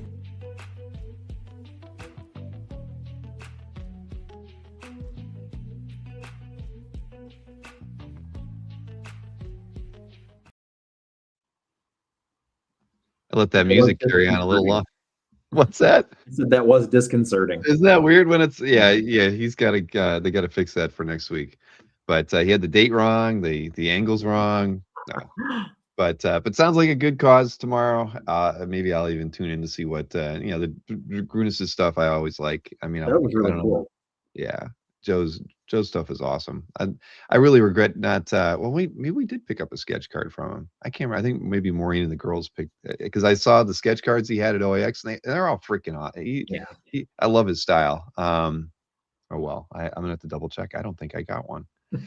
Anyway, CAF update time. I actually ended up we've had some issues with the export files from Heritage the last couple weeks. They keep trimming them. Like they send me files to import and then they give me their prices realized. So I have these two separate files that we have programmatically match up the prices when it's time for market data, and they've been like sending me the files and the files are getting cut off. And so when you try to merge them, it fails. So I actually managed to splice some things together, and I got it over to Colin like right before the show. So I didn't have the market data slides and stuff ready for at least for the auction stuff. But I can talk about dealer side of things. Dealers are doing okay. We should never worry about comic art dealers in our hobby. They all seem to be doing rather well. Generally, probably better than most of us. But let me pull up the numbers here from them. But I know that Felix has a big art drop tomorrow. Did everybody see that? He's got a Daniel Warren Johnson thing going on. Lots of Daniel Warren Johnson Transformers. Lots. Yeah. So I have a feeling, I better recycle his app pool at 11:58 before people slam into his site because it's going to be really, really busy right at noon. All right here. I just want to get I got to get something queued up over here for myself. Okay, there we go. What do they get? It was actually a down week for dealers. If you think about it, $413,000 in sales compared to $539,000 the week before. Felix led the way, 75 sales, $125,000 in sales. Albert had 25 sales, $100,000 in sales. Anthony doing all right, 52 sales, 79,000. Ramita Man, 29 sales, 70,000. Yep. The haves and the have-nots. All right, so we got lots of other people rounding out the top 8 from last week. So since I don't have a video clip, I actually do have the slides I can show off for that though. For the dealers, this is the number one selling item last week was the cover to Batman issue 3 from Jim Lee Scott Williams. Of course, $45,000 was the final price on that one from Albert. I don't know. I thought these go for $100,000 these days. So the 45,000 seems like like a deal in some ways. It kind of does, yeah. Now the follow-up piece is the cover to Batman issue 5, and it went for $30,000. Again, Jim Lee Scott Williams. It's Robin, $30,000. Yeah. Right. But look, there's like a dragon or something behind it. Huh. All right. Next up is a Jack Kirby Dan Green. That's an interesting combo. Oh wow. Oh cool. This is from Cap 213. Yeah. And from Berkey sold this one. $30,000 was the asking price on that one. That's actually pretty cool. It's amazing. Holy crap. Yeah. I mean, we needed Dan Green on Kirby a lot more. Wow. I'm kind of impressed. I mean, I like the line weight on there, right? I mean, Royer might have kept a little more tight, things a little tighter, and maybe you could say more accurate to his pencils, but I like the strong line work on this. Me too. I wonder how much of this there is. I have no idea. I had no idea that Dan Green ever worked over Jack Kirby. Huh. Crap. That is beautiful. Yeah. It makes me want to go out and get an issue of Cap 213 just to see how it all turned out. Wow, All right, next, what do we got next here? We get something from Felix. We have, this was the cover to Absolute Wonder Woman issue 11. This one sold for $28,000. So there you have that. And then, then I was party to this next one when Anthony had his last sale in the warehouse. So asking price $25,000, but I can confirm that he did take an offer for $22,500. That was the final sale price. But we have 25,000 in our market data because that's how things work when Mark something is sold on the dealer side and it was still at 25,000 on our side. So that's why I always say asking price. That was the price that we last knew it was at before it sold. That's gorgeous. Isn't it? And this thing is like, I swear it had to be at least 20 by 32, something like that. I mean, it's massive. That's a movie poster size piece of art right there. And then what was the last one? Ryan Stegman. This was Deadpool Batman issue 1 cover. Went for $20,000. With the what is he called? Logo? It's Lobo and Wolverine. Is that what it is? Logo? Yeah. Logo, I think, yeah. I don't know. Someone in the chat. But either way, so yeah, $20,000 was the asking price on that one. So so there you go. That's our top sales from dealers last week. And I know that Colin did get the market report written right before the show, but I can't tell you who the top eBay and Heritage sales were last week, except I knew the one Heritage piece was the Spider-Man Gil Kane interior page that we featured last week. Yeah. So there you have it. That is that. So we can get to the picks, man. Do I get to go first? Absolutely. You picked first. All right. Yeah, that was a rarity, man. Although your lead off is gonna just like every other single piece is a letdown. I know. I was like, do I do it? Do I not do it? And I was like, screw it. I'm gonna go ahead and pick that piece. Because come on, at the end of the day, we all know it's just like impossible to I could talk about that for an hour. Right. Well, here we go. Let me get the picks up here. So yes, Chris and I had agreed last week that I would do the picks first, and so I got to. So he couldn't steal any of mine, or I couldn't steal any of his. So vice versa here. Well, let's go ahead and show this thing off. So there was a lot of great artwork posted at the CAF last week. I can say that it was busy. I feel like every time I was on the site, I felt like every day there was about 250-ish new pieces posted. So there was a lot of stuff to go through, and a lot of stuff for sale too. My app was pinging me consistently. It felt like the whole week. So I didn't check to see how many classifieds and stuff got added, but it was very frequent. Yeah. So first up, this is in the collection of Amir, and this one got a lot of comments. Look at least 68 comments, 70 likes. I mean, what more needs to be said about it other than it's like one of the most iconic covers out there? It's one of the best covers ever drawn, in my humble opinion.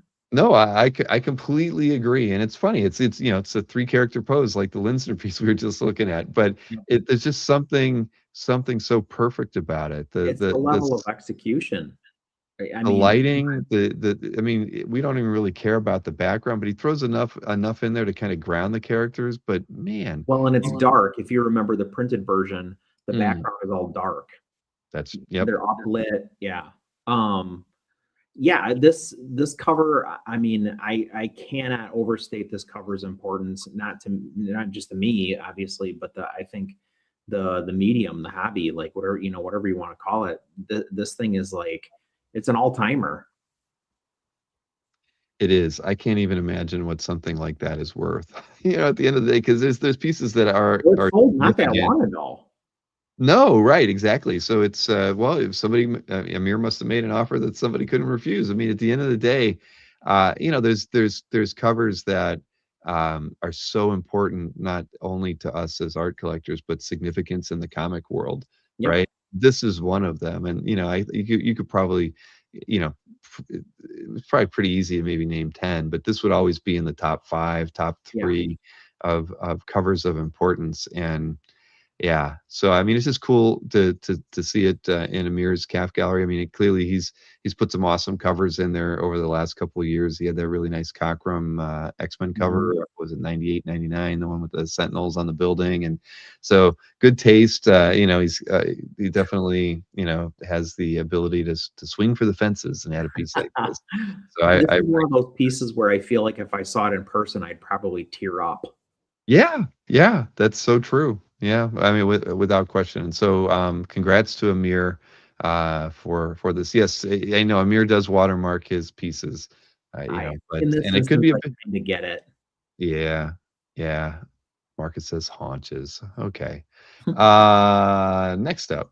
Okay, and this is a Marcus piece. Look at that. Speaking of Yeah, Cockrum, I forgot that that was the next piece.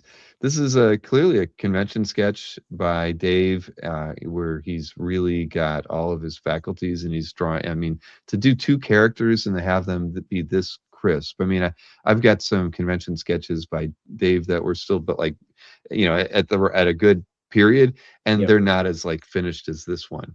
I mean, Sure. he had to have either, you think he either knew who he was doing this one for or just Took was it really home. into the idea. But I think this is like one of the best Dave Cockrum you know, sketches out there, and it is in Marcus's collection too. I mean, I'd kill for a piece like it's that good. I It's a love the great, I mean, Juggernaut. it's a great, the way the figures are, you know, interwoven together, like in, you know, in the fight is really perfectly executed. Like there's not a lot of tangents, you know, he manages to like keep everything pretty legible. And I mean, who better to do this, right? Really? No, I agree. And you know, when I looked at it, you know, of course it's in Marcus's collection, so I'm thinking, should I pick it? Should I not? But I kept looking for something I didn't like about it, and I couldn't Mhm. find anything. I mean, it's just that good. You know, it's not. I mean, you can't say, oh, it's cover quality because it's not. But Right. he put everything in it that he had that to make it be such a, you know, a strong, strong, strong piece. So Yeah. I'm just so jealous. 'Cause, I mean, I can't of all the, you know, I see a lot of Cockrum sketches out there because I'm Mhm. always in the market. I've never seen one like this before. So congrats, Marcus. Whether I knew you were going to be here or not, I would have picked this one. So yeah, but did I put my like on it yet? I didn't. All right, there we Mm. are. Next up. This is in the collection of Brian Koo. And I'm wondering if Brian, I'm just going to open up a new window so you can't see it, but I'm curious if he has added anything since then. But Brian posted this piece, and it was the only piece in his calf gallery. This is like Hmm. post number one. Well, I mean, if you're gonna post one, Yeah, I guess this should be the one, right? So I was like shocked, you know, I'm like, okay, that's cool. You know, it's not the best of scans, but there it is. It's a beautiful Bernie Wrightson plate from 1980. Yeah, I mean, what that's the way to kind of get things started. Super Seriously. money pieces, some money pieces tonight. Yes, definitely definitely that. Oh, James says he posted some crazy stuff on Facebook. Okay, well, somebody needs to tell Brian to post Get more them of his over here. crazy stuff on calf. Yes, I'm not on Facebook. exactly. But yeah, so I thought, how can you pass up something like this? Just to, you know, love the. I mean, I was thinking of using it as the image and just focusing in on the monster and the knife. I just love, Yeah. you know, I love that. That's the thing for me on this piece. I mean, I love everything. It's all atmospheric and everything. It's insane depth. Yeah, I mean, there's literally like 1, 2, 3, 4, 5, like 6 planes happening. right. Seven. It's Yeah. crazy. So, anyways, congrats to Brian for sharing some of his collection, and let's all encourage him to get anything else he has posted on the Comic Card Fans, and maybe somebody should buy him a premium membership so we can see these things in more detail. This is an Action Comics page by Kano, and I just thought the composition was kind of cool on it. And, you know, of course, I'm not familiar with any of. I'm not gonna break it all down for you. Don't break it down for me. And doggone it, this is just. I should probably open this in its own tab. That'll make it a little bit easier. There we go. Yeah, I just love it. I mean, I love as a DPS. I thought that the first panel is fantastic, and I love all of the same size panels underneath it like that. I Yeah. think it's just a cool layout, and there's this clearly there's this huge battle going on, and the panels below, while they have a little bit of action, almost are calm in comparison to this crazy battle above. And I love the silhouette on the villains in here. I just thought it was a really neat page overall for a DPS. I mean, it's almost too well centered, but it doesn't fall flat. I mean, because if this is figure, like, the crease has to be like right through the head of that Right. central robot or whatever the heck it Yeah. is. So that's a little bit peculiar, but it works as It's a interesting because like it's also symmetrical at the bottom. There's 8 panels, all the same size. So you've got 4 on each side. Yeah, that's a good comment. It's incredibly symmetrical. right. But it didn't bother me. I mean, it No. doesn't bother me now, but just thinking about how it would look in the comic book. Rich Danny's is throwing around his scanner references. Yeah, Epson scanners are always going to be the best. If you have money to buy one of those oversized Epsons, that's definitely the way to go, David. I don't know what you have, Chris, but I have one of those. I have a I have brother. Epson, one of those fax scanners. What is it? It's a Workforce. What's the number on it? 7840. It's That's the Felix Comic Art official recommendation. there you go. Yeah, yeah. I think I recommend. Well, Yeah. Well, I think yes, I think I recommended it to him, and that's the one he's run with because it's just perfect. Other than the fact that it takes up a lot of space. right. Yeah, mine's huge too. Yeah, but yeah, look that up. They're cheap, like $325. Yeah, this one is a 3-in-1, so printer printer copier scanner, and I think it was $400. Right, and it's you can put it on your home network. You can use it via Wi-Fi. It's pretty slick. This is in Mickey's calf gallery, if I'm not mistaken, right? Yes, Mickey, and it's EarthX page, John Paul Leon, and Bill Reinhold once again. Yeah. Come on, this thing What is. a combo. Oh my God, this thing. When I saw this, it's like, all right, I picked Mickey way too much, but I mean, doggone it, he had to put, This was a curveball for him too. right. I mean, come on, he's the science superhero guy over at DC, and now he has to, like, we have to find out that he's been, stepping in on our Marvel territory too. Yeah, You're gonna dip your toe though. I mean, this is the way to go. Yeah, I mean, looking at this thing, it's like I would own this page 10 times over. I mean, I love the close-up PC, image there. This is just freaking great. So Mickey, quit, take a few days off. Give us a break. Give Calf, at least one day off from you posting all this good stuff. Let's see. He loves EarthX. Okay, I didn't know that. All right. He likes Galactus.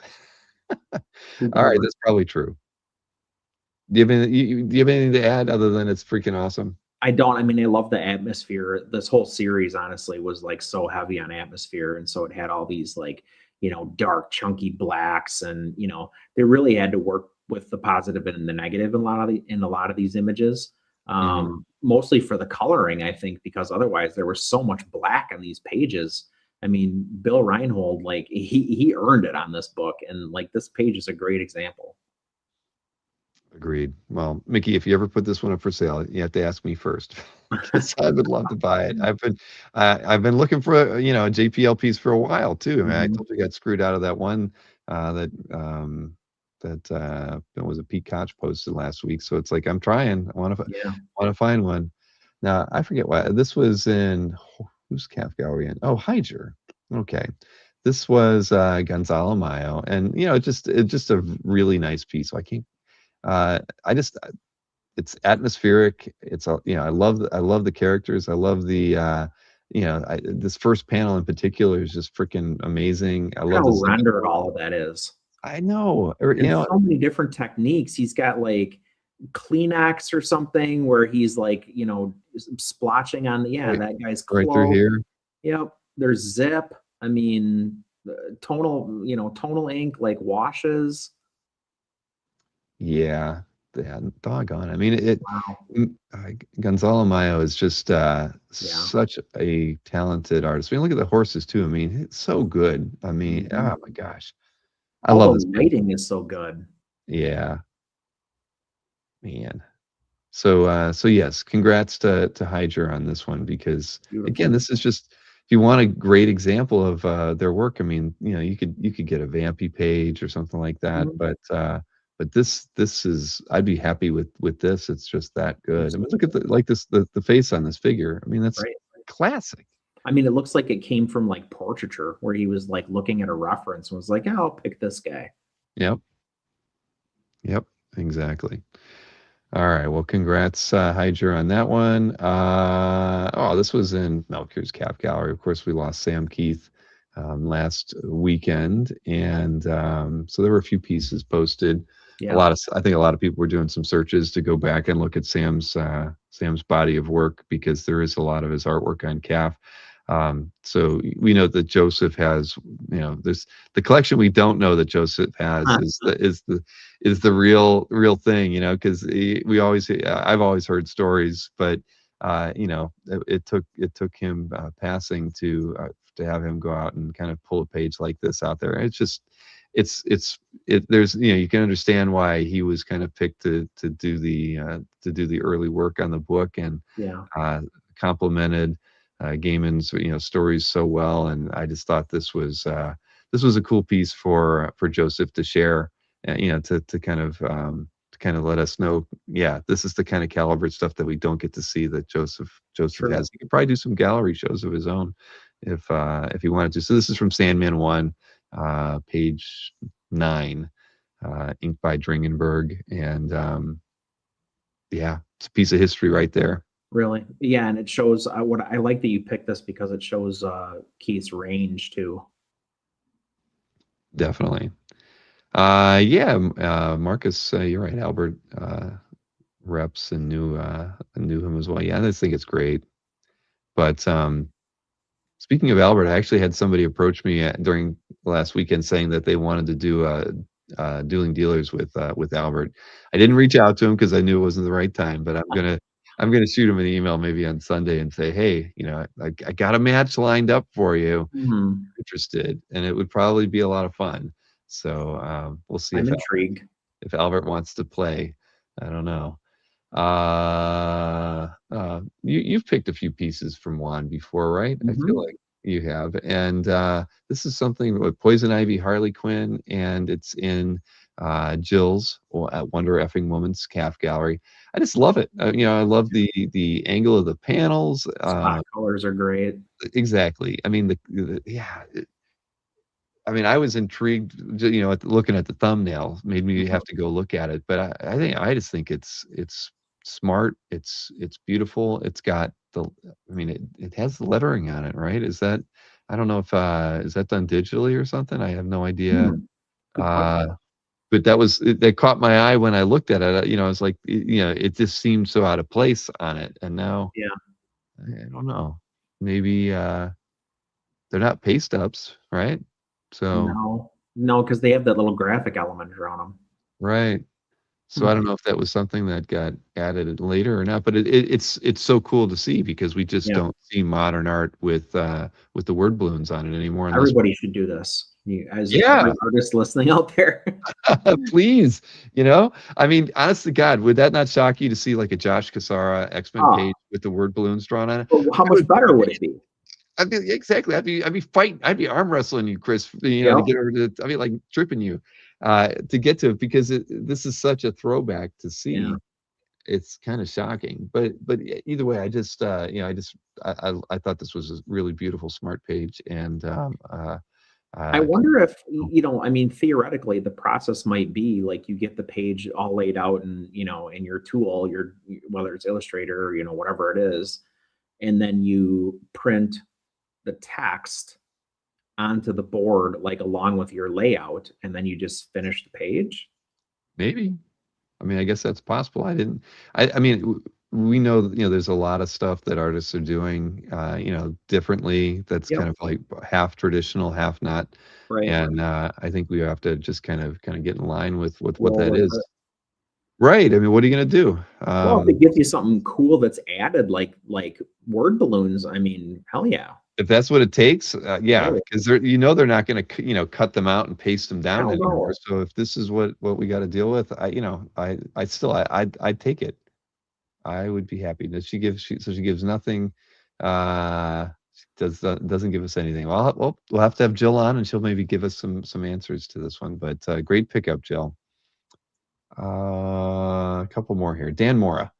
So Batgirls 13 cover. I'm getting to, I'm liking Dan Mora more and more. I have to he's say, so good.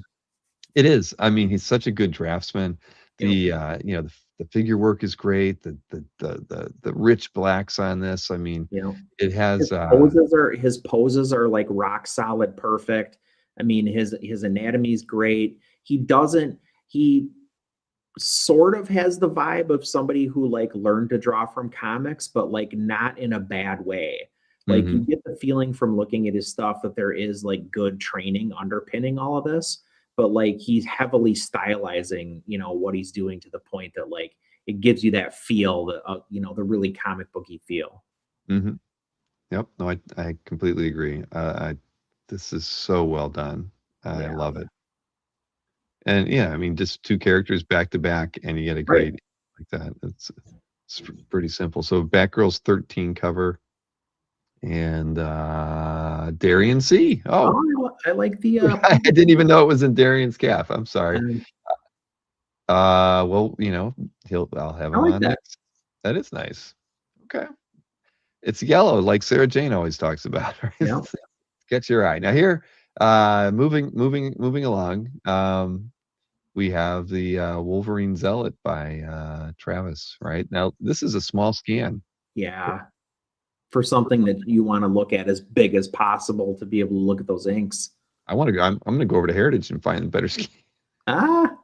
That's what I should do, right? Yeah. Yeah, I should. Well, I mean, I picked page in this is absolutely incredible. I mean, you can't. There's no duds.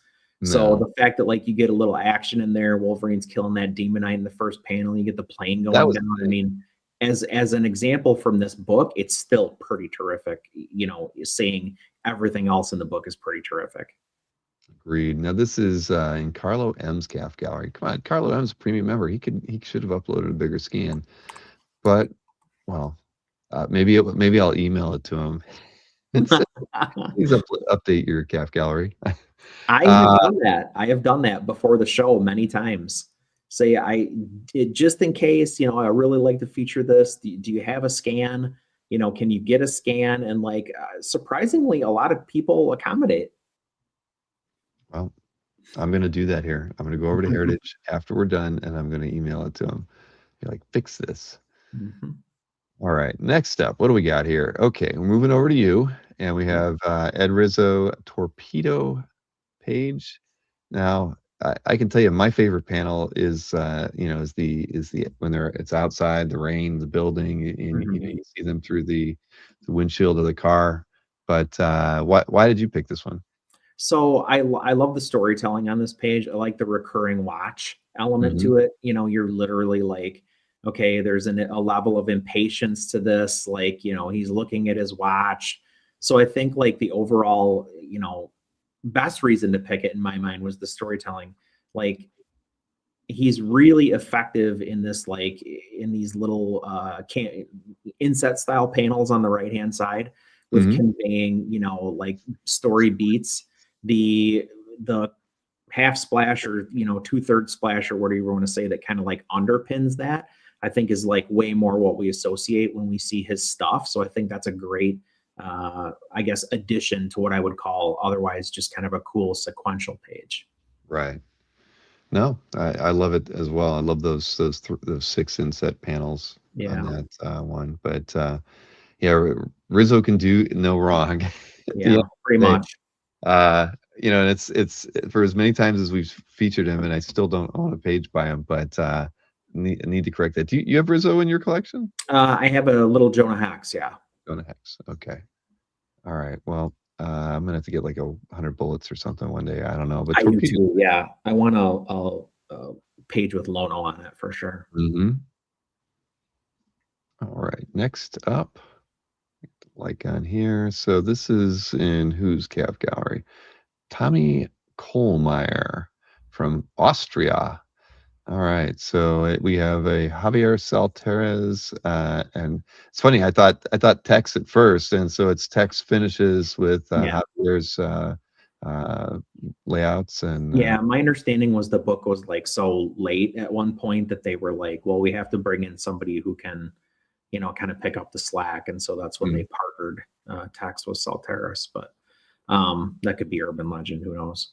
So, I mean, as far as the page itself, I mean, I think bringing those two together is, it's clearly a great combination. They go like almost photorealistic, like super highly rendered in that first panel with the eyes. Yeah. And then it gets really super comic booky in the middle there. Ghost Rider actually, I think, is like really, dark and effectively like inked compared to what they were trying to do with the Witch's like power effect, where she's more transparent. So I think that shows up really nicely in that middle piece. And then, those last two are just kind of like cool action story beats. So you get a little bit of everything kind of on one page. No, agreed. I love that first panel. Yeah. And because, putting in that level of detail, I mean, that was kind of like it was done a lot in that era of comics where you might like make something look almost too realistic and then, give yourself a little bit more cartoony. Jump close up. Yep. Yeah. Yeah. So no, I think that's really nice. Nice page. Even number one Marvel fan says, yeah, it's a nice page. Marcus says chainmail. I hope he didn't say that out loud. Text message. Yeah. All right. So Jeff Singh. I know Jeff Singh had a one-day art sale. I don't know if anybody picked anything up while he had it. By the time I found out he had it, I think the sale was already over. Yeah. So this is a Shanghai page by Micheluzzi. I'm not familiar with the artist, but I wasn't either. But you see, like, there's such a strong, I mean, obviously right away, this is an Italian artist. You see like the Topi and, all that kind of stuff that's happening in here. Like, it really looks like a period comics piece from that era. But then I also started thinking like, boy, I see like Paul Pope in here, like there's a lot of like really influential stuff on, particularly Paul Pope and Sean Gordon Murphy and a few of those guys like from, these Italian artists. And this one, that's what really struck me. Even the lettering on the, like the bang, bang sound effect, that looks like Paul Pope lettering. It does. It really does. Yeah. And, I didn't see any of that now. And now that you've said it, I can't unsee it. You're right. Yeah. So anyway, I mean, taking the, influence piece out of it, I just think like, I love the panel sizes. Like this isn't this is a really atypical layout. Yeah, definitely Pierce Toth-like for sure. But I really love the shot with the three junks, like, which is panel 6 on the right. Right. Just like really artistic little things like that are, designy, composition-y things when you compare to like those first two, like really more highly rendered panels. Yeah, no, I agree. And and you're right about Topi. You can see it in the ships, just the way they're handling the sails. Yeah, negative space elements. Yeah, but the figures, there's definitely you can see why. Jeff's in the chat, and he said that they're genius, very influential on North American artists as well. I see it. I mean, it's gorgeous, Jeff. I mean, this I'm gonna have to do some research because I'm not. I hate to say I'm not familiar with them. I'm going to open a new window on a search and save it. Oh, there's stuff for sale. Oh, they're represented by a gallery. I'll just might as well toss it in there. That where is it? TivolioOriginali.net. I have never bought anything from them, but they do post a lot on CAF. I'll be looking. Thanks, Jeff. Oh, and kind of reasonable too. Look at that, $460. Oh, Not looking at the detail, $580. No, okay, they'll all be gone. Yeah, Robert already over there buying them all up. Robert, stay off that page. Okay, there looks like there's enough to go around. Yeah. Very cool. Very, very cool. Thank you, Jeff, for sharing that in your CAF, man. Where are we going to from here? Oh, Jim Aparo cover from 1979. Look at that. Yeah, I mean, this is a nostalgia pick for me because like this is the era that my uncles were reading comics, and so these are the comics that I like inherited from my uncles when I would go visit my grandparents. So there'd always be a couple issues of like Batman or Detective or World's Finest or something like that tucked away in a drawer.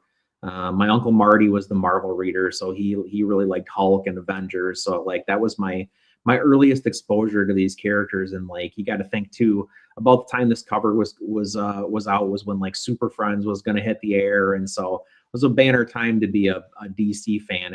I guess at least it was for me, even at that young age. But I love how this is a perfect Batman cover image from this era. Like as far as an example is concerned, it's a Aparo. It's got like a lot of people's favorite logo, Right.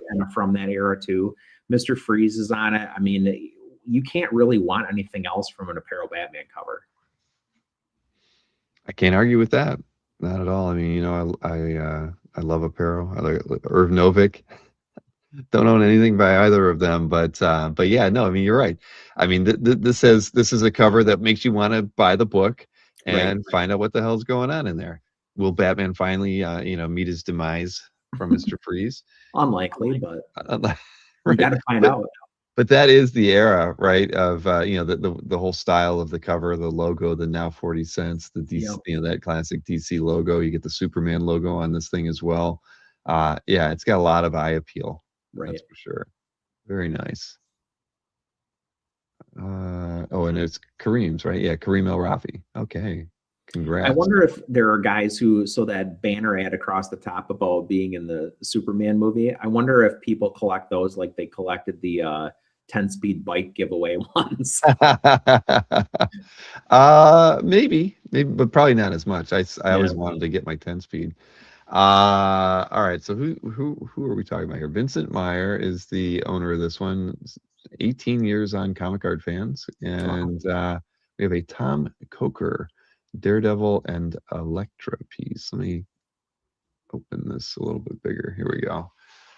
Well, that's a nice composition. The visual weight of this piece is like so smart. It's so well done. Like how he uses Elektra to like cut through, kind of from the middle to the right, because he's got those really dense, like the water towers. He does the steam to kind of like lighten up the background as well. So there's just so much balance on this piece where he's kind of going back and forth between shadow and light. That's the main thing I like about it. But I think the figural work is top notch. I also really love how he added the roof line way up in the foreground to like ground the whole piece. Oh yeah, I didn't notice that at first, but you're right. I mean, it feels perfect. I mean, look at, I didn't notice the mask over here. Yeah, that's so good. Right. Oh wow. No, this is beautiful. I mean, and it has that kind of like tragic, romantic, like the pose and lesser so the composition, I guess, but like certainly the way the figures are interacting with each other, it kind of has that like classic tragic romance vibe. Yeah, yeah. This is stunning. I love the lighting on the water towers. Yeah. Wow. Well, that's beautiful. So, leave my like on there, and then Vincent Meyer. I'll to check out other things that they have, but interesting composition too. I mean, it's a thing to pull off big characters like that. Yeah, kind of. Yeah. Let's see. Oh, I skipped this one. I saw it, but Benno.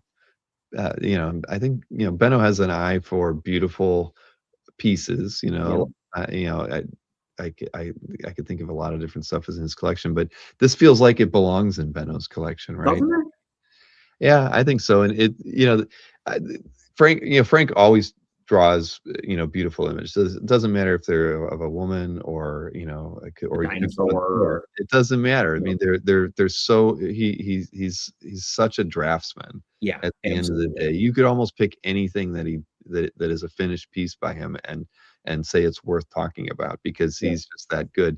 This piece, there's so much going on in it. It's a jungle environment. You get the pterodactyls or whatever in the back. You get little dinosaurs in the tree, Right. and then you get the figure with the spear. That's just, the composition couldn't be better. Right. And I think this piece is masterful. I mean, I kind of refrain from thinking like that with Frank's work, because he's just so good overall. But I think this is like one of the favorite pieces of his that I've ever seen.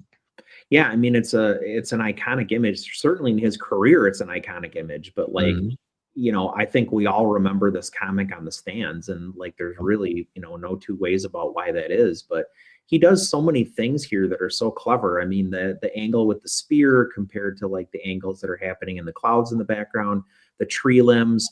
He does that really cool thing where that tree way up in the foreground that she's got her left foot on is like breaking two planes of the composition, or two planes of the image.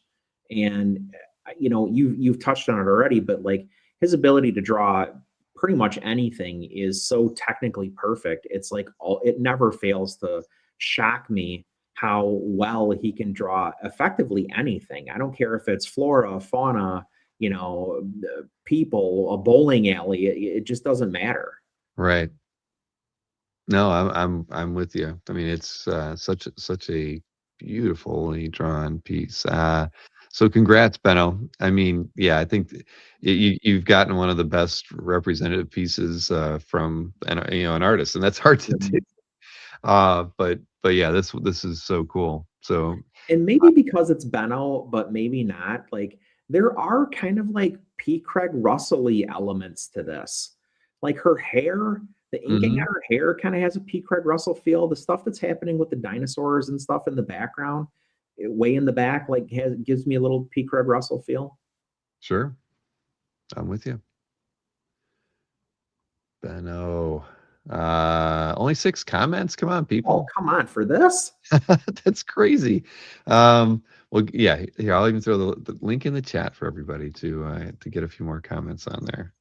Come on, Benno deserves at least 2 comments for tonight. Right. Yeah. I passed this one. I passed up for you. You're sweet. This cover is a slap to the face.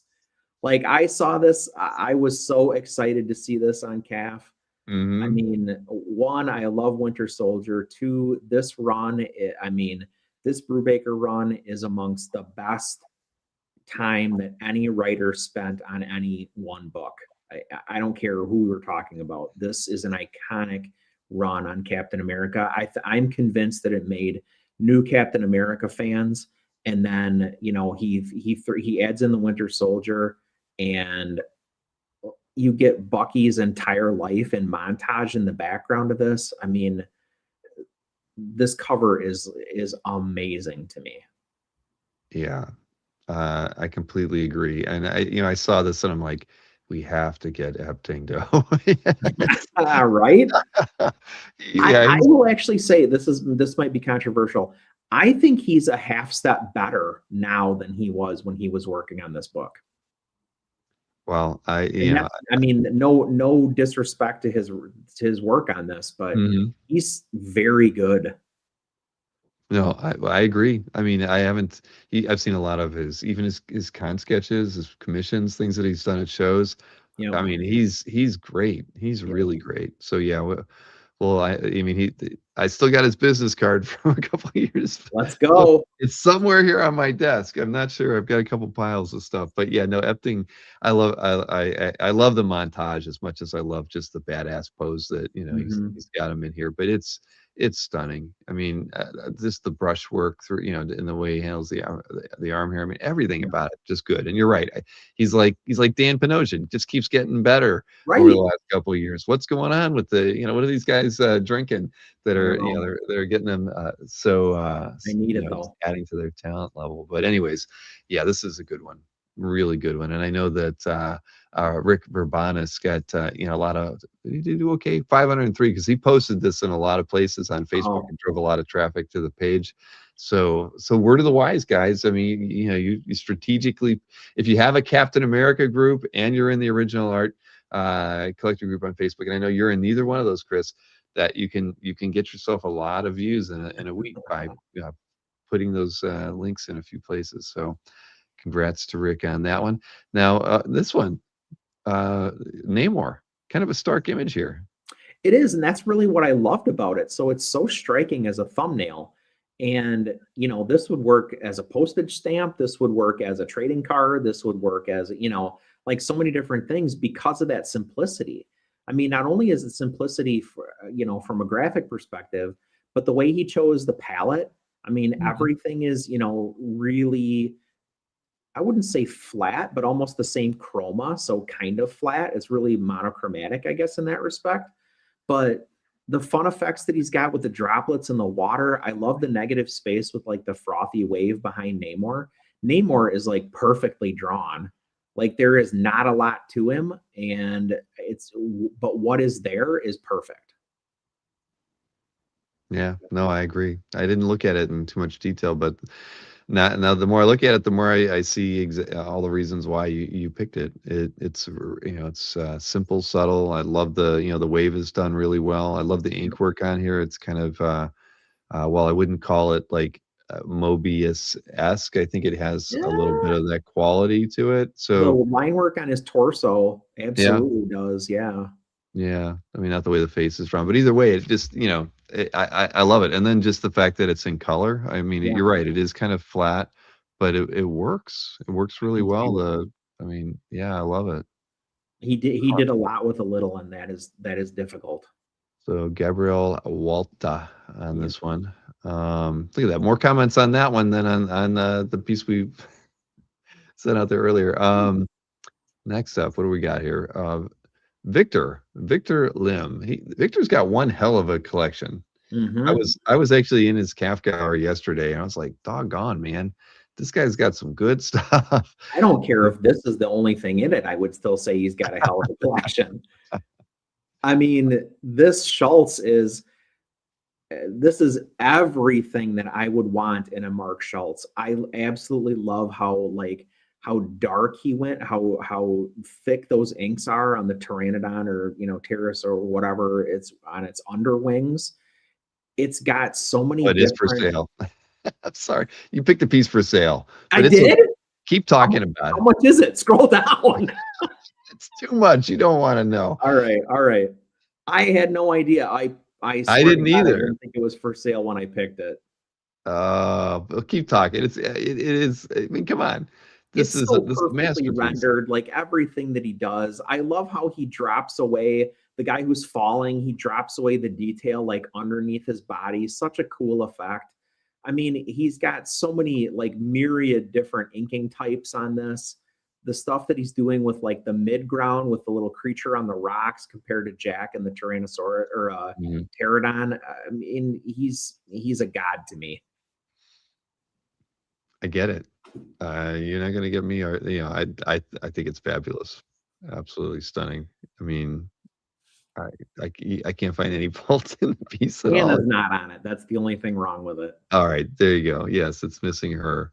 But just looking at the, you know, the brushwork on here is just stunning, and it's funny. I mean, I guess these are babies, right? Because they're, which I didn't catch that when I was first looking at it.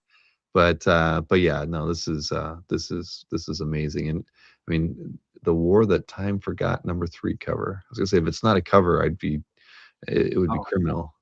Yeah. Wow. Well, so Victor Lim, he has a great collection. He also sells great art. Apologies. All right. And what was the price? $10K or best offer? I don't hate that. No, I mean, and you get the prelim too. Let's see. Hot damn. There you go. I'd be happy with the prelim.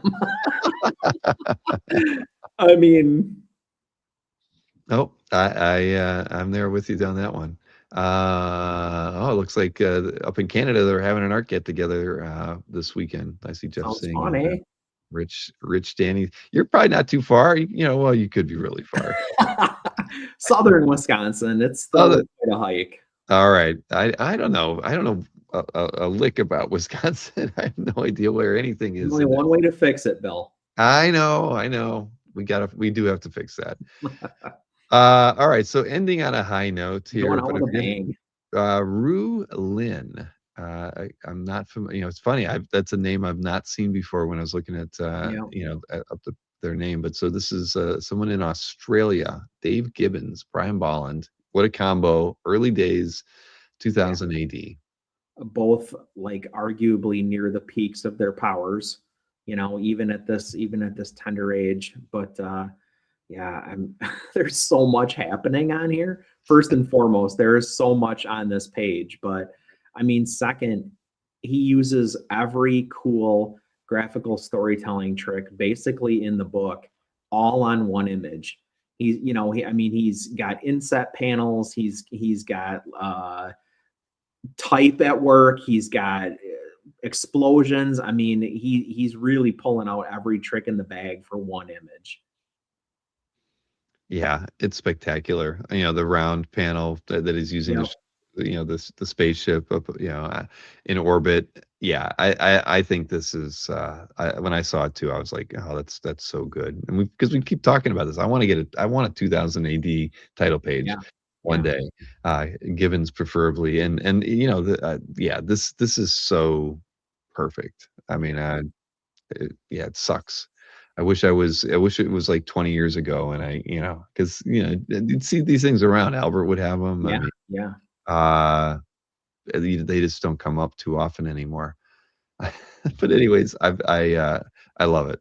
I love it, and I don't know who Ru Lin is, but they've been on CAF for like 8 or 9 years. Oh, So I'm curious what else they have.